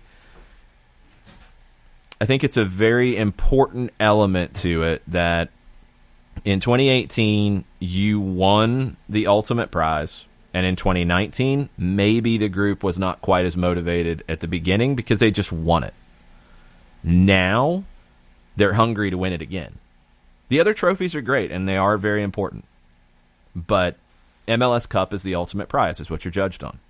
And now you've got a team that desperately wants to win that back. CONCACAF is also an element, and it's early in the season, and that's going to provide motivation because you want to get deeper into the tournament than you did last time. You want to keep advancing. So you've got some different goals, and there's a bit of we need to prove it now. Even though I think they did in a lot of ways last year, you didn't win MLS Cup. You didn't win CONCACAF. You want to win both now. So there's a different kind of motivation, and there's a different motivation for Pitti. So they've scored goals in preseason. I think, 7 now in 3 games? Yeah, because it was 2-1 and then 4-0 and then 1-1. So they've scored 7 and they've conceded 2. It's pretty good on paper. You got into this a little bit in hour number 1, but Stunner wanted to know, he says, granted it's a single preseason match, any observations on Castillo, his role, and integration? Looked good. He's a little more defensive than Lennon. He's the most defensive of the options on the left with Bello and Mulroney. He's a veteran, though. And when he's in, I think it can free up Escobar and or Meza to step higher. Because Castillo picks up the transition quicker. He has more experience in it. He can drop into the back line. He can, make it very easy where, let's say, Escobar takes off. And you want him to do that because it unbalances the team. It's very easy for Castillo and Lennon to drop into the back and create a line of 4 if needed. Or you look for the overload with Lennon going with him. And then that means Robinson has to slide over to the right. Meza slides over into the middle, and Castillo can tuck in because of that experience. He recognizes those things more. He's a technical player, so he fits. You can play out of pressure with him. He's just a player who doesn't make a ton of big mistakes. So he's probably the steadiest option of the ones on the left right now. Mulroney gives you more pace. Mulroney gives you maybe more energy. Not quite as technical, not quite as strong with his passing, with his crosses. Bello is more explosive, but neither Bello or Mulroney are as good defensively. So you're going to have to find that balance, and it's a good battle. Those 3 are all going to push one another. Might need a little more detail from Joey here, but he says, did anyone ever imagine, Joey Logan, anyone ever imagine the last names Escobar and Castro being linked with Atlanta United? I don't know. It's just cool that Atlanta United's being linked to players throughout their history from all over the world. Yeah. It's a club that's just well known worldwide and is getting that respect. And look, we'll see what happens this week. I mean, you've got that latest rumor about Castro from Estudiantes in Argentina, and he's a little bit of an interesting case because Manuel Castro joined Estudiantes last January. The reports at the time were that Estudiantes bought 50% of his pass, and it was a 3-year contract. He was coming off strong play in Uruguay, his native Uruguay, with Wanderers. 17 goals during his time there. Best year was his last year, 11 goals in 33 matches as a winger. Pretty good production. At Estudiantes, he's played a total of 30 matches, has scored 3 times. It's been a little bit slower for him. And it's actually interesting. It's 2 guys with MLS links that have really pushed him out of the group right now. Lucas Rodriguez came back after the loan to D.C. They're going to keep him. And one that went under the radar in the last few weeks, Mauro Diaz. Remember, Diaz left Dallas and went to the United Arab Emirates. He was there for a year, and now he's at Estudiantes. So you've got two guys that have pushed into the rotation, and that's left Castro on the outside. He was linked with a move to Godoy Cruz last week. Then this rumors popped up about Atlanta United. So the reports are that it'd be a 6-month loan. I would assume there's an option to buy at the end of that. That would be typical, or an option to extend the loan. And the reason it would be 6 months is good for both sides of it. You know, he's a player that Atlanta United would get a chance to see. He was very good in Uruguay, not as good in Argentina. You want to see how he transitions to MLS. He's a player that I don't think would step into a starting lineup spot straight away. I'd be curious to see if he could play as a wing back. Does he give you an option to push Lennon in a big way on that right side? Or does he become one of those tucked-in attackers like Pitti or Barco? Does he push them? Does he become the option off the bench? There's a lot of questions, so a 6-month loan is a smart way to play it. It's also smart for Estudiantes because they've got him under a long-term deal. They've got these guys who have come in. Estudiantes has like 5-6 games left in the Superliga season, and then a second competition, the Copa de la Superliga, which is like a mini league. It's 11 games. They split the Superliga in half and do 2 groups of 12. You play everybody once, and the 2 winners play in a final. It's a cup, in air quotes. It's more of a mini league. So they'll have that, and then their season is up while Castro would be loaned to Atlanta. So maybe things are different in the summer. Maybe they want to bring him back. Maybe they don't. So a 6-month loan makes a lot of sense for everybody if that's the way this goes down. That's what's been reported so far out of Argentina. As you know, reports are reports, rumors are rumors, and you believe it when it is announced. Or Darren Eales tweets something that makes you think about it. Yeah, go down the what is Darren thinking rabbit hole. Yes. Ricky Ricardo has an interesting question for the final half hour of the show today, and I'm just going to pose it, and folks can dive in and give their own ideas. All right, that's quite the sell job. Yes. With yesterday being Joseph's 3-year anniversary as a 5-stripe, and him being known for hat tricks, what are your 3 favorite Joseph moments? Bendick face? Off the top of my head, and you've got to be more specific with Bendick face because that came up a lot. The goal that broke the record in Orlando and the stare down. That one. That's one. I'm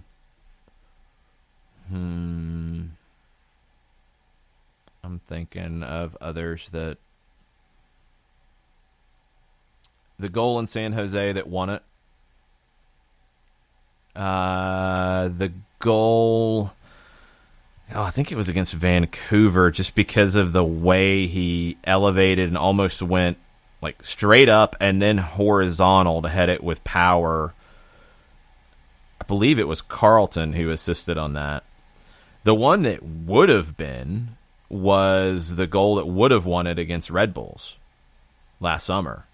That was a ridiculous header from Joseph going up above everybody off the cross from Escobar. That would have been on it, but it ended up not being a game-winning goal. It was just good enough to get a point. There was a goal late last season that was like that against New York City, I believe, on a cross from Gressel. It was New York City because he went up over Chanot, and I didn't think there was any way Joseph was going to get up high enough to win that one. I thought it was a bad cross, and Joseph turned it into an outstanding cross. Those are the ones that stand out off the top of my head. Yeah, for me, the setting the record and then against Orlando was the number one, but I like yours. 2 more from Twitters before we get into news and notes. Katie Weaver on her hashtag Overreaction Monday, restyle. Did anyone complain when the Braves won Game 6 in 95, 1-0 in a one-hit shutout I'd rather be Germany and press and get goals, but Italy won a World Cup with boring defensive soccer too. Shrug shoulders emoji, hashtag just win. Everybody's done it differently.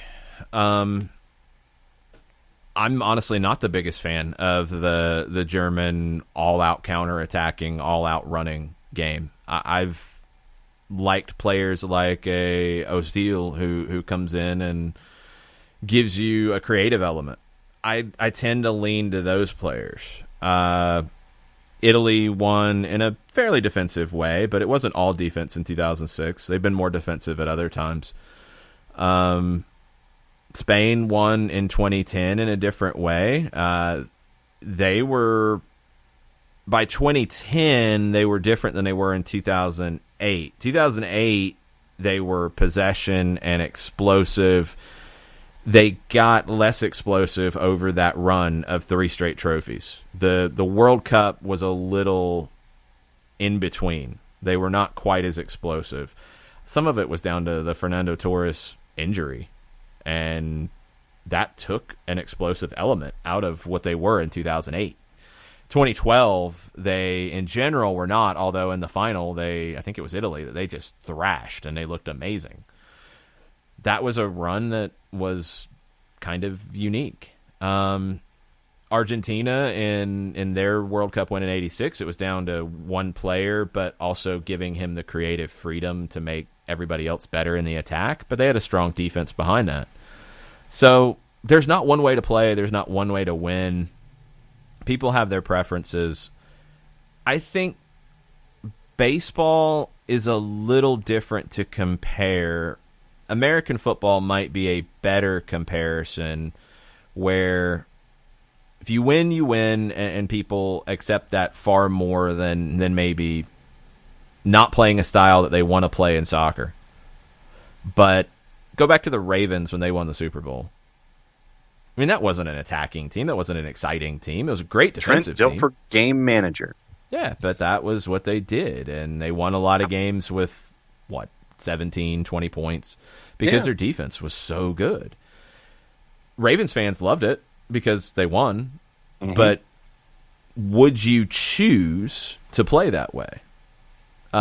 If you're picking imaginary players and you can do whatever you want, no, probably not.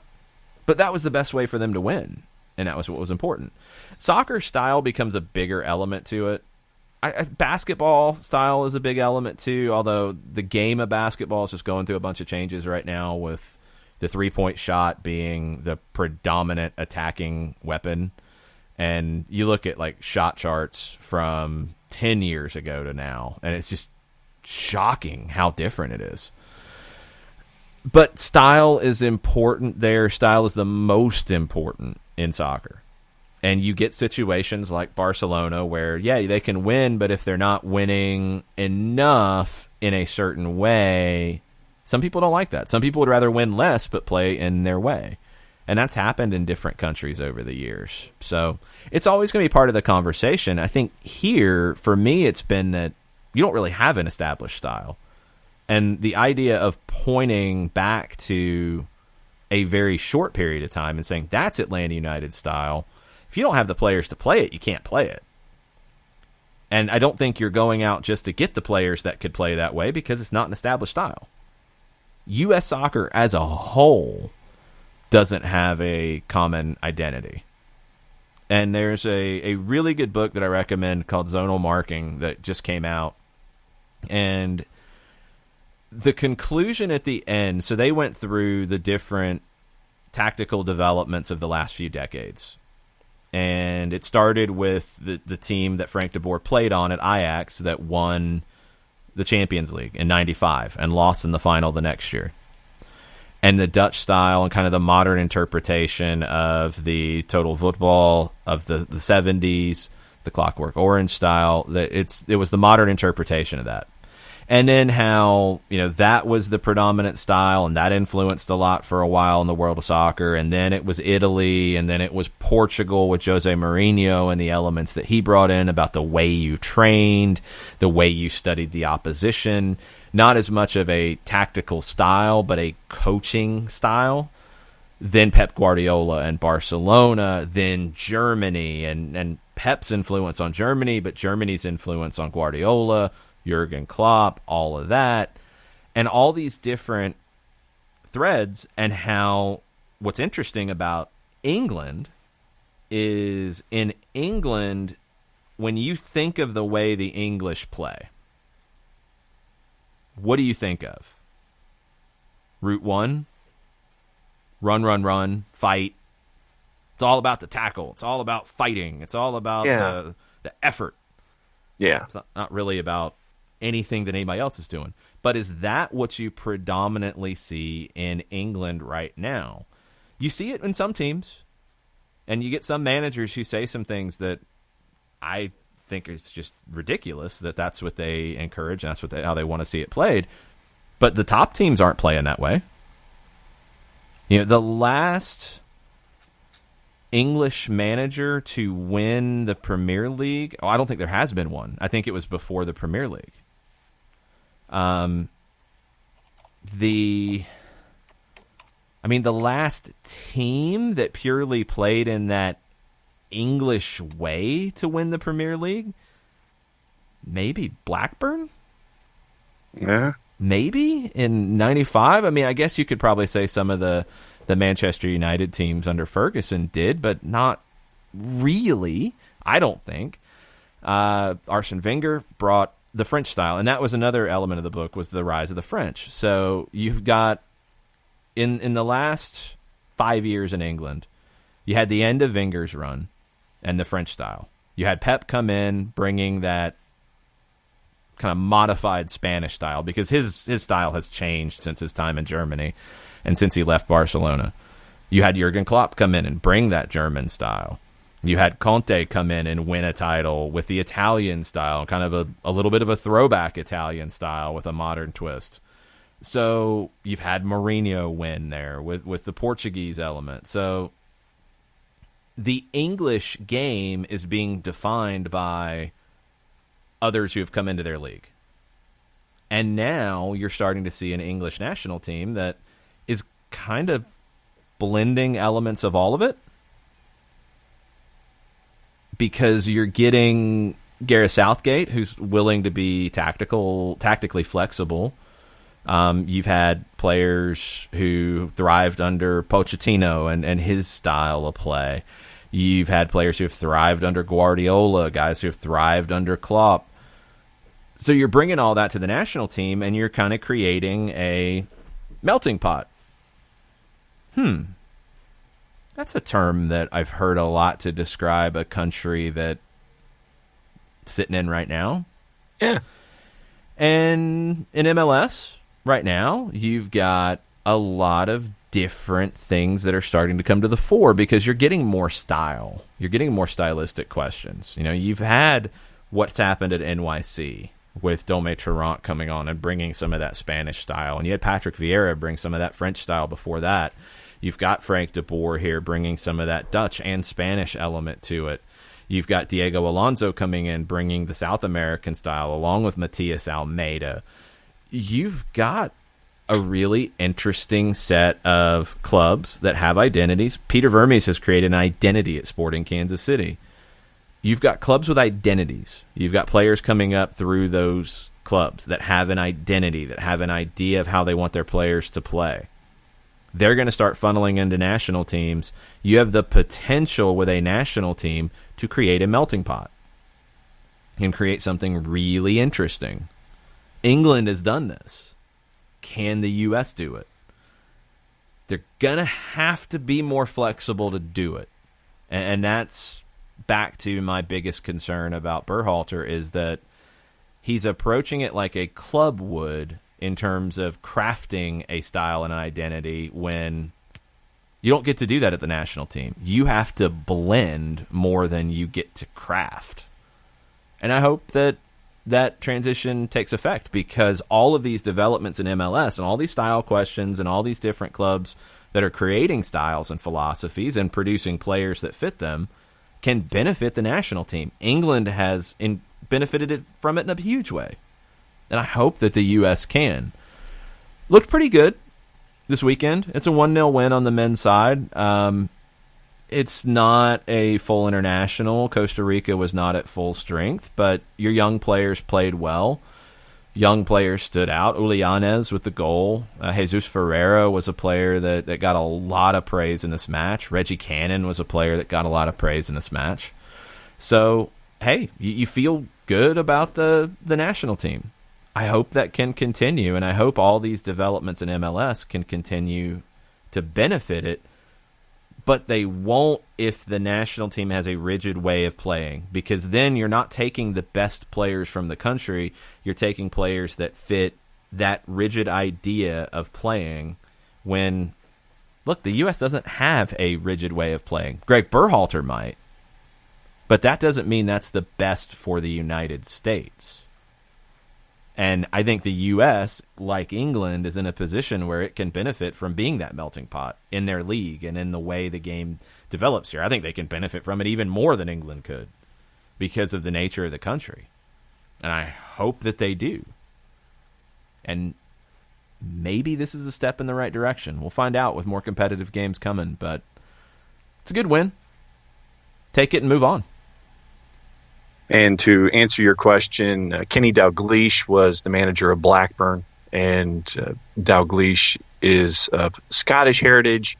To go back a little further, Leeds United 91-92, the year before the Premier League came into existence, was the last time that an English manager was there with Howard Wilkinson. Yeah, and it's even with Dalglish, that Blackburn team was probably the most English-style team to win the Premier League. The Leeds team definitely was. I mean, that was classic English soccer. It's evolved since then, and that's a good thing for the league. That's why they benefited. It's why it's the biggest league worldwide right now. We'll see how long they hold on to it, because the game's always developing, and all of these different things will always push it in different directions. So that's a book I highly, highly recommend, called Zonal Marking, Michael Cox. And Michael writes at The Athletic and writes some really good tactical pieces that are multi-layered. So if you're a nerd like I am about that stuff, you can dig into it. If you're a coach, I think you can dig into it. If you're a brand new fan who is jumping on board this season, you can dig into it, and I think you can see where he's taken you. He explains it really, really well. Two more before news and notes. Okay. Tafka, to be fair, Frank de Boer scored 17 less goals last year, but in a transition year, that may be explainable. This year will tell me more about FDB's goal-scoring prowess as a team. The team scored 58, 70 in both 2017 and 2018. I'm not judging it purely by numbers. It's not just... Oh! Darren Eels has tweeted. 5 Stripes Don't Stop is the hashtag, and we've got an Italian flag and lipstick? Yeah. Okay. I have an idea.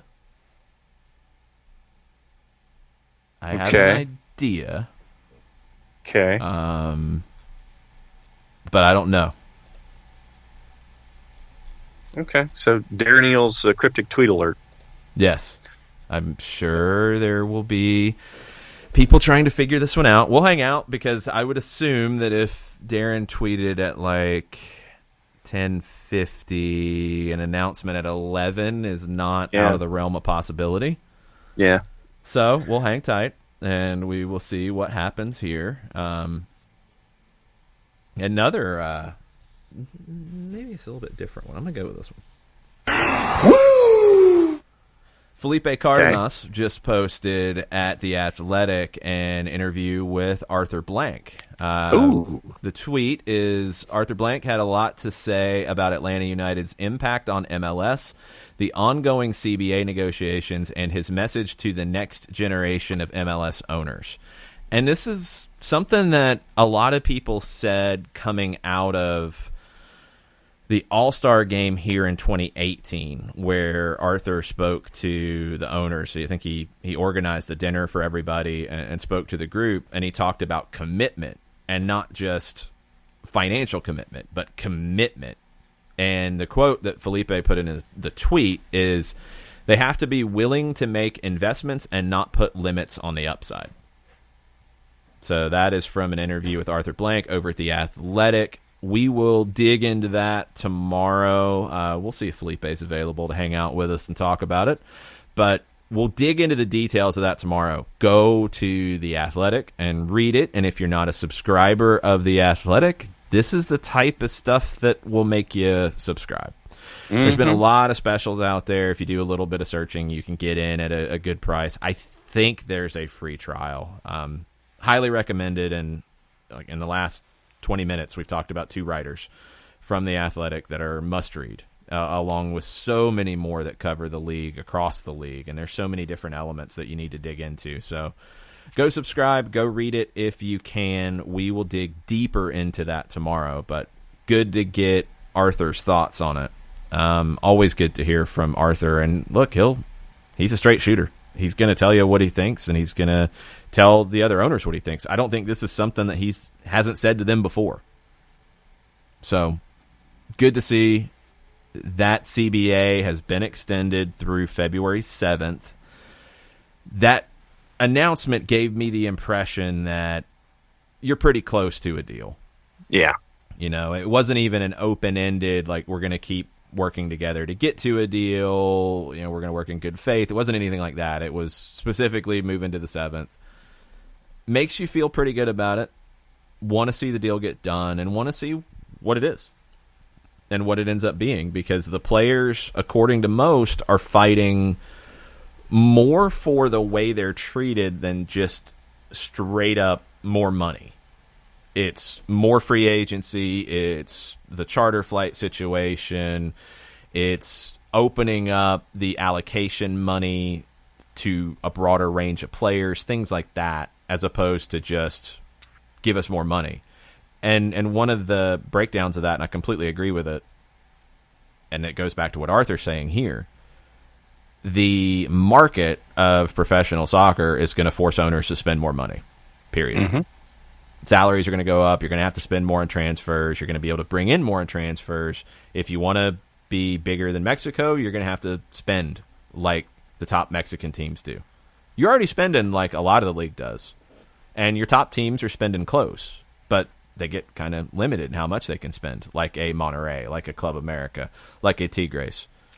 You want to beat them? You got to have the resources. And you got to have the access to use the resources. And that's kind of becoming the next layer of it for MLS. So the players don't have to fight for that as much. That's going to happen because it's good business.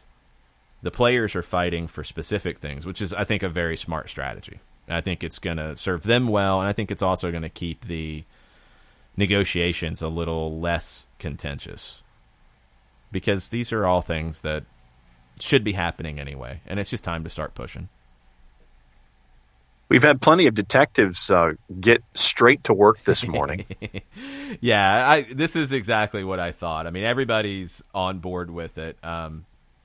It really seems like you're going to see a Brazilian central midfielder in an Atlanta United shirt, and Matheus Rossetto, the central midfielder from Atlético Paranaense. I believe, yes, lipstick in Italian, according to Sherbs. So there you go. Yes. Yeah. When I saw it, I mean, because we've been talking about backgrounds and names and where the player could be from. So, you know, Rossetto in Italian, you could see that name and think, oh, there's Italian heritage there. And there might be further back. He's developed in Brazil. He's Brazilian. But, you know, you kind of see that, and it's like, oh, okay. I didn't know it specifically meant lipstick. I didn't look for a translation yet, but that was immediately what I thought. So we'll see if that's it. Hey, you never know. I have been surprised many times. But yes, I think that's what we're going for here. We will hang out and see if there's an announcement. Chris Hutchison has his top 3 Joseph moments. Okay. Jumping into the flames behind the goal. Well, that could have been a very bad Joseph moment, but luckily he was able to adjust quickly. The next time he scored and the finger wag at the flames was maybe one of my favorites. Mm-hmm. Second one, kissing Almiron's jersey when Miggy was injured. That was very cool. And then questioning the referee call on Saturday. Yeah, that was very, very clear. Very, very direct. Did not mince any words. Good pronunciation from Joseph, too. And then I'll give you another Joseph moment since we're on that. When he went to the touchline and saluted Parkey. I thought that was very cool. Yep. Very, very cool. One thing on the business front in MLS that we need to introduce to the floor is from Mark J. Burns over at the Sports Business Journal. MLS clubs can sell sponsorship rights internationally beginning with the 2020 season. According to Burns, sources have characterized it as a beta program, but one that could unlock new money opportunities for teams. I didn't know they were limited to domestic rights, period. Yeah, it does open up more. I mean, we've seen in the Premier League and leagues across Europe where you start to open it up to the Asian market, and you start to open it up to other markets, you're going to bring in more sponsors.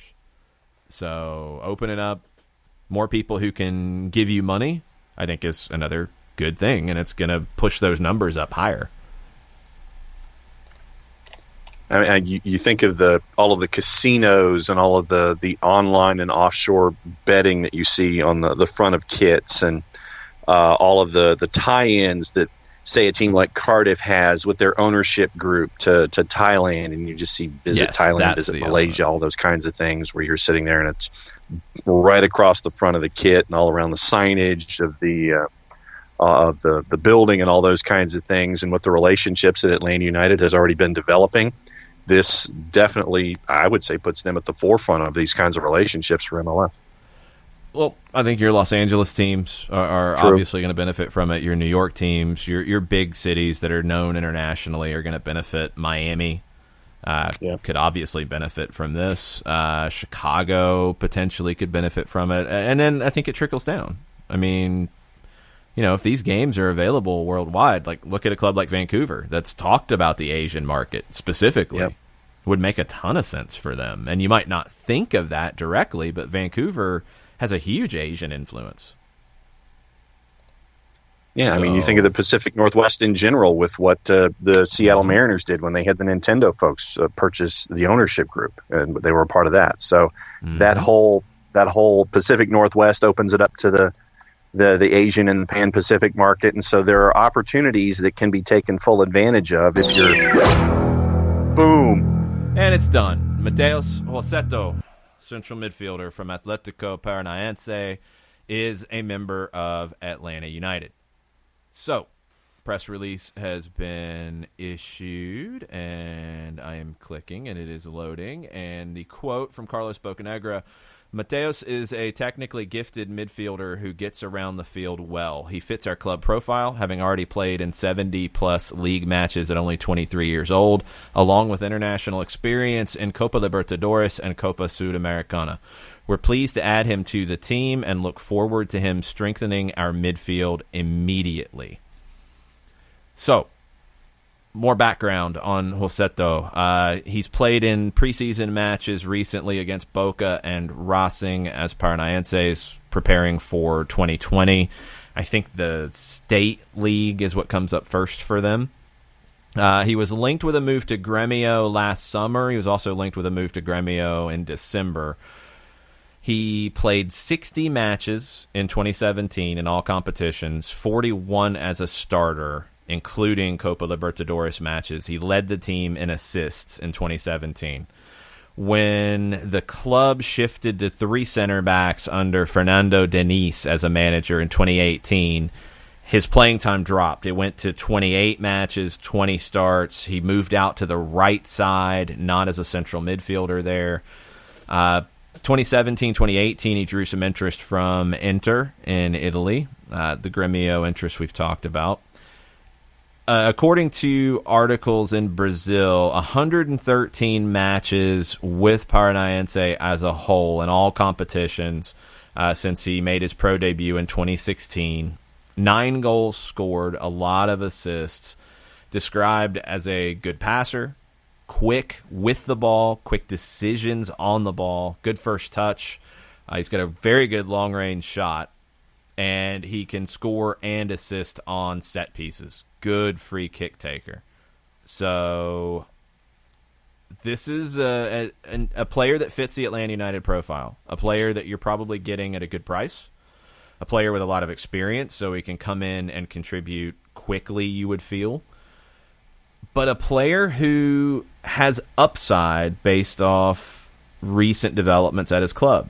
You know, he got pushed aside. He lost some playing time, but he's a guy who has earned that playing time in the past. He needs a fresh start. And a lot of Paranaense fans, when this popped up initially, had that kind of feel about it. They said that he was a player who could benefit from a change of scenery. Atlanta's done really well with that kind of player over the years. Carlos Carmona needed more playing time, needed a change of scenery from Atalanta in Italy. Did well in 2017. Joseph obviously needed a change in position, and he got that coming to Atlanta. Yamil Assad was not playing at Vélez. Came here, had a good year, changed his career. Tito Villalba was not part of San Lorenzo's squad on a regular basis when he signed with Atlanta United. He had been previously. He had kind of fallen out of favor based off managerial changes, based off other changes at the club. Another thing with Wolceto is they added other players in that position, and good players that pushed him to the side a little bit. These things happen. Atlanta's done really well, and this goes back to the scouting department as a big part of this, because it's not just connections that might bring a player like this to the table. Something that Atlanta has talked about consistently, and something that's a big part of Lucy Rushton's impact on the club, is identifying players that are undervalued, players that they project to be much more valuable here than what you can get them for or the situation at their current club. So you're looking for a player that is undervalued, and you then maximize their value. And Atlanta's done a great job of that. A great job of that over the years. This feels like a signing that is a textbook in that regard. With the conversations in the central midfield and the need for a number 8, because the number 8 has been mentioned a lot. When you compare Wolceto and Villasanti, both are 8s. Both can be considered 8s. Villasanti, more defensive. Wolceto, more attacking. That's the personality of the way that they play. I think Wolceto is a little more comfortable going into the final third and contributing. Villasanti's maybe better sitting deeper, although both have done the other aspect of a central midfielder's role. Both are multifaceted. Again, versatile. So this adds another element to Atlanta United's central midfield, a very interesting one. I like it. I like the addition. I think you're getting a player that has a lot of upside, and you feel like he can reach that here in Atlanta. For me, when you come across the players who are listed as undervalued, for me, another word that goes along in that conversation is motivated, because you're given that fresh start, you're given that opportunity, you're giving that chance to sit there, and we've talked about it. You know, you've mentioned the other players, Carmona, Assad, et cetera, where they come in to an environment where they're given that chance to show what they can do. And so the motivation for me is what I'm looking at when you're bringing in Wolceto. Yep. And generally, and this goes back to the other side of it, Carmona came here, needed an opportunity, needed to play, needed playing time because he was coming back from injury, wasn't going to get that at Atalanta, comes here, improves as a player, gets the opportunity to go back to Chile. Atlanta United benefits from the transfer fee. Tito Villalba came here, raised his stock, is now in the mix for the Paraguayan national team, goes on because you did what the player wanted in being in a situation where he's going to get more playing time. So he gets that opportunity to go. Gressel came here as a draft pick. We've talked about that one ad nauseum. He is now a professional player and a top player in MLS, and he's going to get paid like one. And the club benefited from that. So that's part of the deal. I mean, Leandro Gonzalez-Pirez was not a regular starter at Estudiantes when he was signed. He's in a much better situation. So the club has done well in these regards. These types of signings, they've identified the right guys generally in their career. Doesn't mean that everyone is a hit. At some point, you're going to have something not work out. But everything I've seen of Mateus Rossetto is a player that fits how Atlanta United wants to play. Technical, passing, good decision maker. Gives you an element of long-range shooting that you don't have a lot of. And a player with a chip on their shoulder. A player who wants to come in and say, hey, I shouldn't have been pushed to the side. You shouldn't have went out and brought in these other players. I'm the guy. And he gets to prove that here in a different place. So I like that. I like those kinds of additions. All right. I think with Five Stripe Daily, question there with the Rossetto addition, how do you see the midfield shaping up? It was don't know. The question. I really don't know. That's what's going to be interesting about it, because it gives you a different layer of tactical flexibility. Can or do you want to play him and Heinemann, or him and Remedi, or him and Lorenowitz, or him and Adams together in the central midfield? What's the chemistry going to be like? Who does he click with the best? Are you going to have enough defensive support? Do you want to have him not get forward quite as much, use his abilities in a deeper lying role, pick his spots to go forward, and play in the shape that we saw against Elfsborg? Does this give you the opportunity to play in a different shape a little bit more? We'll have to see.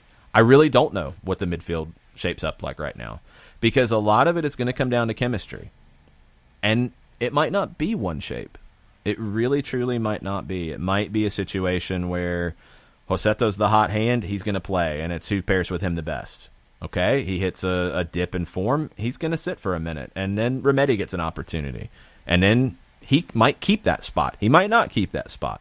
I think you're going to see all of those guys contribute in different ways. And it's going to be, is it 2 central midfielders? Is it 3? Is it 3 of this group? Or do you factor Barco in as a 10 or Pitti as a 10? All of these things are going to affect it in subtle different ways. But now you've got another weapon to work with, and another tactical introduction for this team that can give them a different look.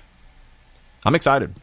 Yeah, Tafka says, can imagine Villasanti's coming in now, right? It was an either-or thing, right? Which is fine, just asking if y'all agree. Don't know. You add another one, it's going to get really crowded in the central midfield. You could. And this is... Villasanti was just a rumor, guys. And Tafka's not putting it that way, but I've seen it. They failed to get Villasanti. You don't know. They might have asked too much money. They might have asked for a lot of money for a player that, hey, let's be real, he's in Paraguay's U23s. I like him as a player. I love the highlights. I really think he's going to be a good player. But if they're asking too much money, you can't pay it. And if you're able to go get this player for less money, we don't know what the money is, but it's not necessarily an either-or, and it in no way implies that you failed. And Villasanti hasn't played here yet. So why is it a bad thing if he doesn't come? It's not what Tafka's implying. I've seen that, and it's like, it was a rumor. And there was some level of conversation, I would assume, because I don't think the rumor was completely out of thin air. But he didn't come to Atlanta. He never was here. He's never played for Atlanta United. So what are people getting bent out of shape about? I like what Rossetto brings to the table. I think it's a really good addition. And Atletico Paranaense is a bigger club than Cerro Porteño. This is a player who has played more with a bigger club and has played in more pressure-packed situations than Villasanti has. That's a good thing. The pedigree's very good here, and this is a club that is known for developing top players, top technical players. Technical players is something Atlanta United has looked for from day one. Give me all the trophies. At Lex_Nija just wants to know if now Arzamendi is signing somewhere else. Who knows? And that's a left-sided player as opposed to a central player. No way to know. No way to know. Those rumors have been all over the place. Now you've got the Argentine rumor about a winger that has popped up, and that would be a loan, so that's a little bit different situation. There's just, welcome to silly season, welcome to rumors. This is what happens. So he might not. He might end up here. He might end up somewhere else. He might end up somewhere else in MLS. I think Villasanti's been linked to Miami as well, although they're now linked to a player that was never linked to Atlanta, but people thought was an Atlanta target from Estudiantes. Welcome to silly season. This is what happens. Tafka says he thinks Sassetto gives us a real 4-3-3 option. Yeah, it does. Bellameza, Robinson, Escobar, Heinemann, Sassetto, Remedi, Barco, P.T. Joseph. It gives you a 3-4-3 option. You could put him in place of Heinemann or Remedi in the current setup that you saw against Elfsborg. It gives you 3-4-3, 3-5-2, 3-4-2-1, 3-4-1-2. It's all the same. 4-3-3, 4-2-3-1, 4-1-4-1. It's all the same. He's a good player in the central midfield that gives you another element. And out of the guys that you have, I think Rossetto and Heinemann are probably the two best, excluding Pitti and Barco, who could play in these roles. I think Rossetto and Heinemann are the two best attacking of the Rossetto, Heinemann, Remedi, Lorenowitz, Adams. The five fairly dedicated central midfielders that we'd be talking about in these roles. Rossetto and Heinemann are the two that, if you wanted to play three of that five, those are the two that could be the most comfortable going forward. Which you could play the two of them in front of Remedi or in front of Lorenowitz or Adams. You could play one of them. That's, again, it gets back to finding the chemistry and finding the group that works the best. But you have a lot of flexibility, and you might see that flexibility come out in lineups throughout the season. There might be games that call for Heinemann and Rossetto together. Could be games that call for Rossetto and Barco or Rossetto and Pitti in those roles, where it looks more like a 4-1-4-1. Could look like a 3-3-3-1 if you want to have one holding central midfielder and your wing backs in that second line in front of your three center backs, and then you have three in front of that, and it could be Barco, Pitti, and Rossetto. Like, it's there's so many different ways for this to play out. It's another good addition to this team, and it gives you some different elements that maybe you didn't have as much of. Thomas Gowin thinks he could still use more versatile depth at center mid. Rossetto hold on. Okay. More versatile depth at center mid. Yep. I just don't get that, and I'm going to explain why. From an attacking perspective in central mid, you can bring Barco, you can bring Pitti into those roles. I don't put them there. Your five dedicated ones. Rossetto, let's talk about central mid in terms of 6, 8, 10. 6, defensive. 8, box to box. 10, attacking. Rossetto can play the 10, the 8. That's a very simplistic way to look at it, but it's for comparison. Heinemann, I think, can play the 10-8-6. I think he can play all of them. We haven't seen him as much in the 6. I think he can play that. He did during his time in Scotland. He played it with Rangers a good bit, and it was an element of his game that was praised a good bit. His increasing ability to be a defensive presence. So, Rossetto, 8-10. Heinemann, 6-8-10. maybe shaded more 8'10". Remedi, 6'8". He played as a pure 6 at Bonfield. Here he's been more of an 8, although he's played the 6 at times as well. Lorenowitz, far more of a 6. He can give you some of an 8. Adams is the same. More of a 6, some of the 8. You include other guys who can play in this role. Meza, more of a 6, some of an 8. Walks, I think, is more of a true 6.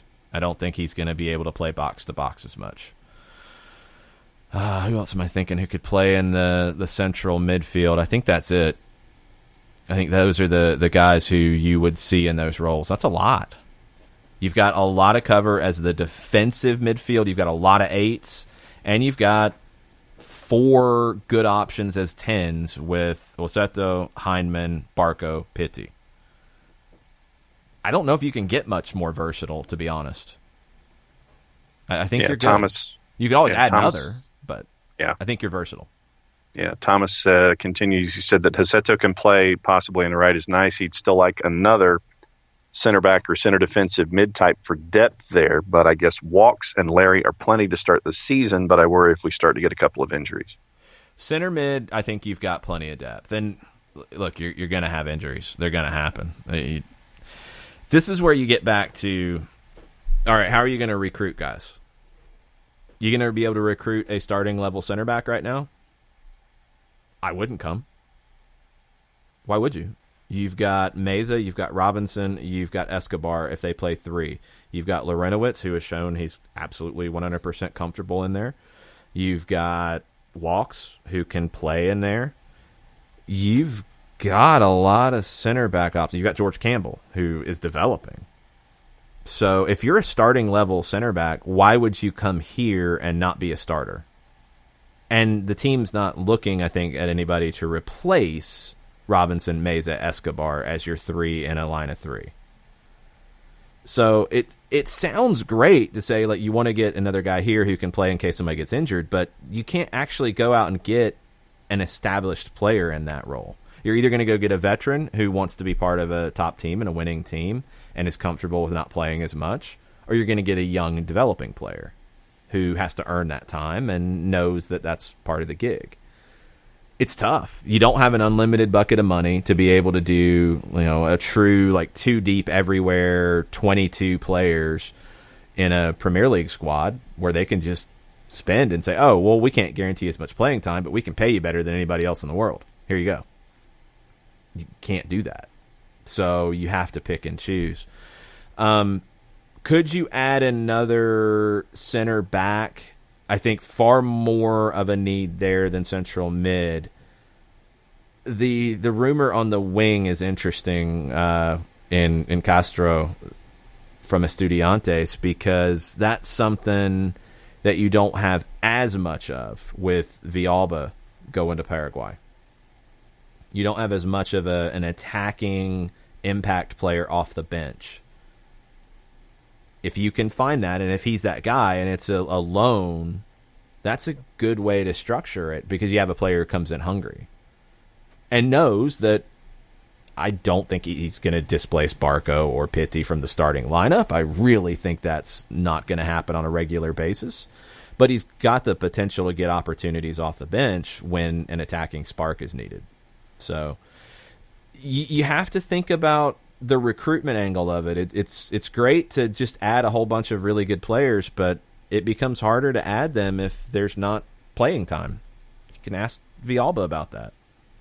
It's not easy to just go add guys like a video game because you're talking about emotions and you're talking about guys looking at their career development, and if they don't see playing time, it's going to be hard to get them.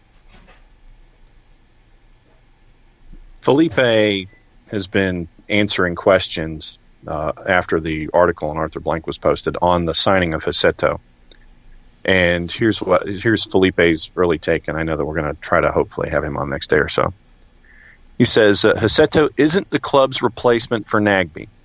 Rossetto's an attacking midfielder, attacks centrally, drifts to either wing, whose movement was used strategically in a 4-3-3 or 4-2-2-2 system by former Atletico Paranaense manager Thiago Núñez. Mm-hmm. Felipe also says, honestly, Rossetto is quote-unquote closer Almiron than anyone else. Not in the speedway, and that's probably what you would think of. But in terms of presence, yeah, I can agree with that because he's closer to a central midfielder that can attack. Barco and Pitti are personality-wise higher players in the field. They're going to play as wingers. They're going to play as second forwards. They can play deeper. Almiron, coming from Lanús, was described as a flying 8. At Lanús, he was not a 10. He was not a goal-scoring threat. That's why the Newcastle stuff about, he's a forward. Not really. Tata Martino built the team around him as a 10 who could drop and defend and really played it a lot like a very attack-minded 8. Rossetto's a different personality of an attacking 8, but yeah, he can drop deeper and he can play and be a box-to-box, but he's got an attacking mindset.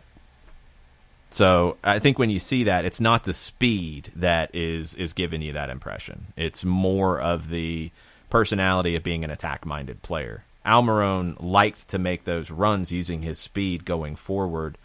Rossetto can influence the attack in some different ways. We've got some folks who have chimed in, and they're having conversations amongst each other, which is also very cool. Yes, we'll go for a couple more minutes on this, and we'll get deeper into it tomorrow. Okay. Elijah has come back in this morning. He says, I think depth-wise we're really good now, except for attacking wing options. If we lose PT or Barco, we don't have a great backup to create in the final third for Joseph. But this is MLS. You're not going to have a great backup for Pitti or Barco, and I've seen the same about Joseph. You just can't. You can't. You can't spend it. You don't have the money to spend. So you, with a cap, with roster rules, you're not going to have that guy. LAFC doesn't have that guy for Vela. New York City doesn't have a direct replacement for Matriza, for Eber.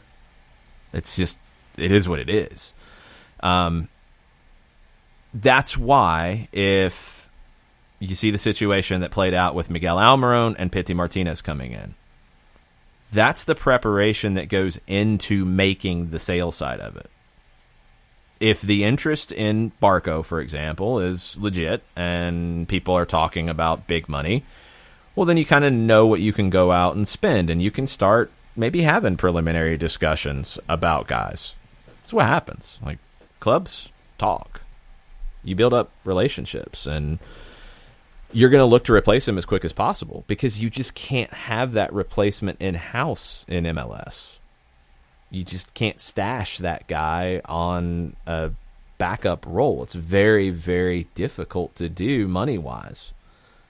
So LAFC kind of got lucky with that because they hit on a lot of their signings. So they didn't have to go out and upgrade with a big money replacement in the back or in the holding midfield. They got a Tuesta in on a good deal, and he turned into a best 11 player last year. They were able to weather missing on Andre Horta as a designated player and then going and getting Brian Rodriguez with the idea that Diego Rossi would be sold. Well, he hasn't been sold yet. So you might go into the season with Rossi, Rodriguez, and Vela together, which I want to see how it works out because I don't think they were as good with Vela as a number 9. Even though you're putting a better player into the team in Brian Rodriguez versus Adama Diomande, they might have been a better team with Diomande and Vela playing off the wing. These are all the things that make it difficult. That's why just spending doesn't necessarily make you a better team, and that's why managing your MLS roster with MLS rules and restrictions and things are very difficult and very important to get right. Because if you don't, and you miss on guys, or you don't have replacements ready, or you elect not to sell guys and upset them, and you can make it harder to be a good team. You have less margin for error in this league, I think, because you can't just spend your way out of it. We've had a couple of folks chime in on other stuff, back to our original, like the Joseph topics and stuff like that. You want to do that to wrap up? Yeah. Okay. We can go through anything. We can come back to the the other stuff if there's a lot of comments on this. Yeah. Tafka's favorite Joseph moments, the behind closed doors moment he had with Miggy where he asked Miggy to help make him a champion. Yep. And the salute to Parkey and the Bendix stare. Joseph busted down a long-standing door with that goal. And yeah. The stare down was the best. Yes. And Five Stripe Forever, he said, what minute was the Joseph reaction? I missed it watching live and want to check it out. He's learned so much from y'all. # addicted to you with a Tommy Lee Jones avatar. Whoa. Okay. Cool. I'll take Tommy Lee Jones. It was in the second. Was it in the second half? The video's been isolated and it's out there. I've seen it posted many, many, many places. I don't remember the minute it was in. But and also, a lot of folks are having conversations with one another about stuff that we brought up this morning, but stuff directly to us has we've been caught up. Okay, cool. This is going to get people talking. It's very interesting to see some of the initial reactions. Now nobody knows how it's going to fit together, and there's too many players. When before we don't have enough players, don't have enough depth. You know, I don't know what to tell you. So, welcome to silly season. So, Joseto is a TAM player. That is an important element here. He was signed for an undisclosed transfer fee using targeted allocation money. Let's see if there's anything else there. I've not seen anything about a potential price tag for him. No idea what the salary side would be. So I think valuation, according to Transfermarkt, was around $1 million. And typically you're paying a little bit more to get guys out of Brazil because Brazilian league actually pays pretty well. And guys will stay.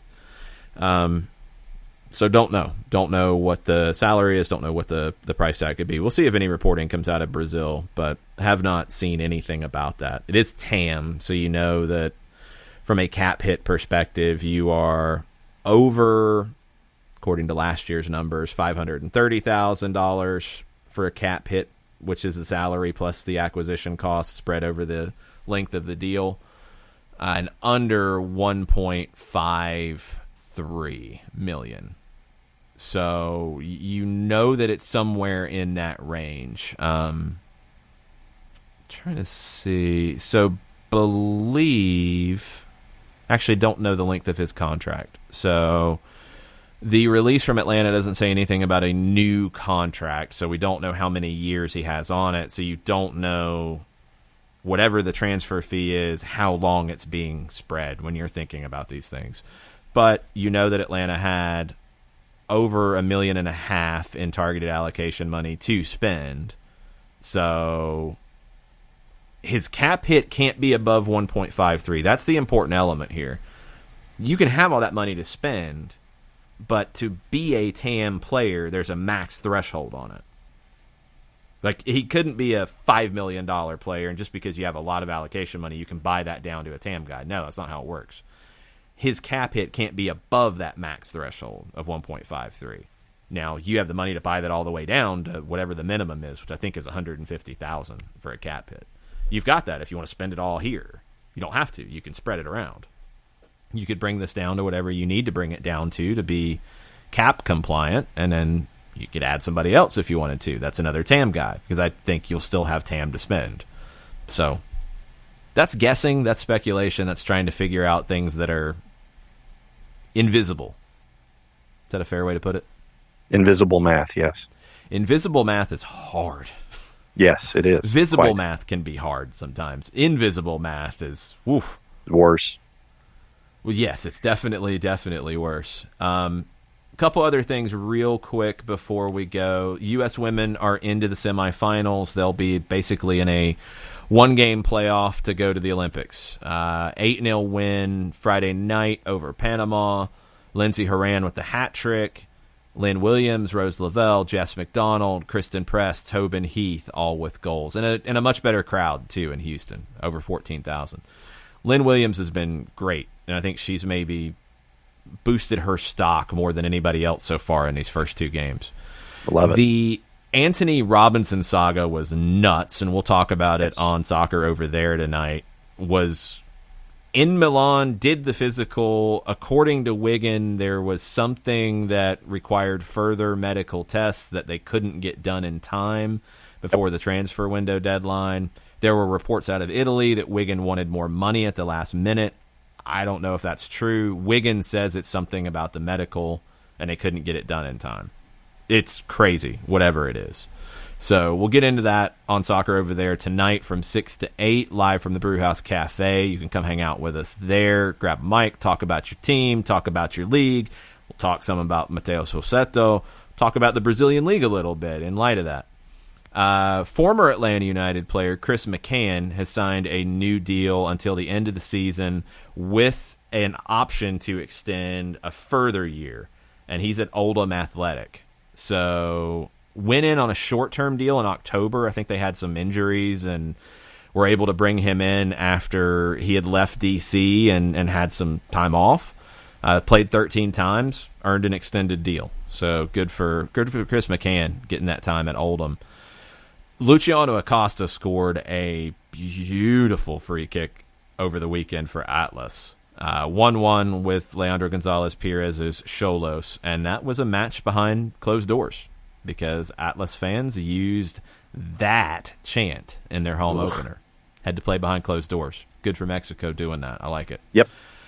All kinds of rumors. The big one to keep an eye on right now is Rodolfo Pizarro. Looks like Inter Miami will be his destination if the player agrees to it. Per Tom Marshall at ESPN.com, Turco Mohamed said that Monterrey is currently in the process of negotiating the buyout clause with Milan. And Monterrey people had said that player's not for sale, but there's a release clause. So if Miami hits the release clause, then, well, it's not about him being for sale. It's that you've bought him. But Pizarro has to agree to the deal, and he's a player who's talked about wanting to go to Europe. Does he want to stay at Monterrey and think he can get to Europe from there, or does he want to go to Miami and think that he can get to Europe from there? Be interesting to see. The reporting is that it's really close to getting done. There's also reporting that it's really close for Nacho Piatti to be leaving Montreal and going to Argentina. Initially, he was linked to Bonfield. Now it could be back to San Lorenzo. San Lorenzo is in the middle of the table in the Primera División, which, look, there's only a handful of games left. It would be more for the Superliga and then maybe for the Copa de la Superliga, and then maybe for the next Superliga season. Piatti's 35. Don't know how much longer he has left. It really doesn't feel like he's going to be in Montreal this season. Nope. It just there's so much smoke with it. It just doesn't feel like that's going to happen. So that's it. Lots of other things going on around the league. Should be a busy day in terms of news and rumors. Stay on top of it. We'll share stuff as we see it at Longshoe on Twitter, at OSG Nelson on Twitter, at Soccer Down Here on Twitter. And join us for Soccer Over There tonight, 6 to 8 from the Brewhouse Cafe. We will throw a mic in front of you and ask you for your opinions. Come get swag. And come buy swag, because money is good, and it helps us do more things, like starting a high school soccer game of the week, and our first one will be tomorrow night. So we'll preview that tomorrow. We will talk about more of Mateus Rossetto. We'll try to get Felipe Cardenas on the line to talk about his Arthur Blank interview and Mateus Rossetto. Jessica Charman will be joining us tomorrow as well. She's going to fill us in on her time in Colombia at the CONMEBOL Olympic qualifiers. So lots of stuff on tomorrow's show, lots of stuff on Soccer Over There today, lots of stuff in general. Stay tuned, y'all. Business is picking up. Yes. Mucha plata, y'all. Mucha plata.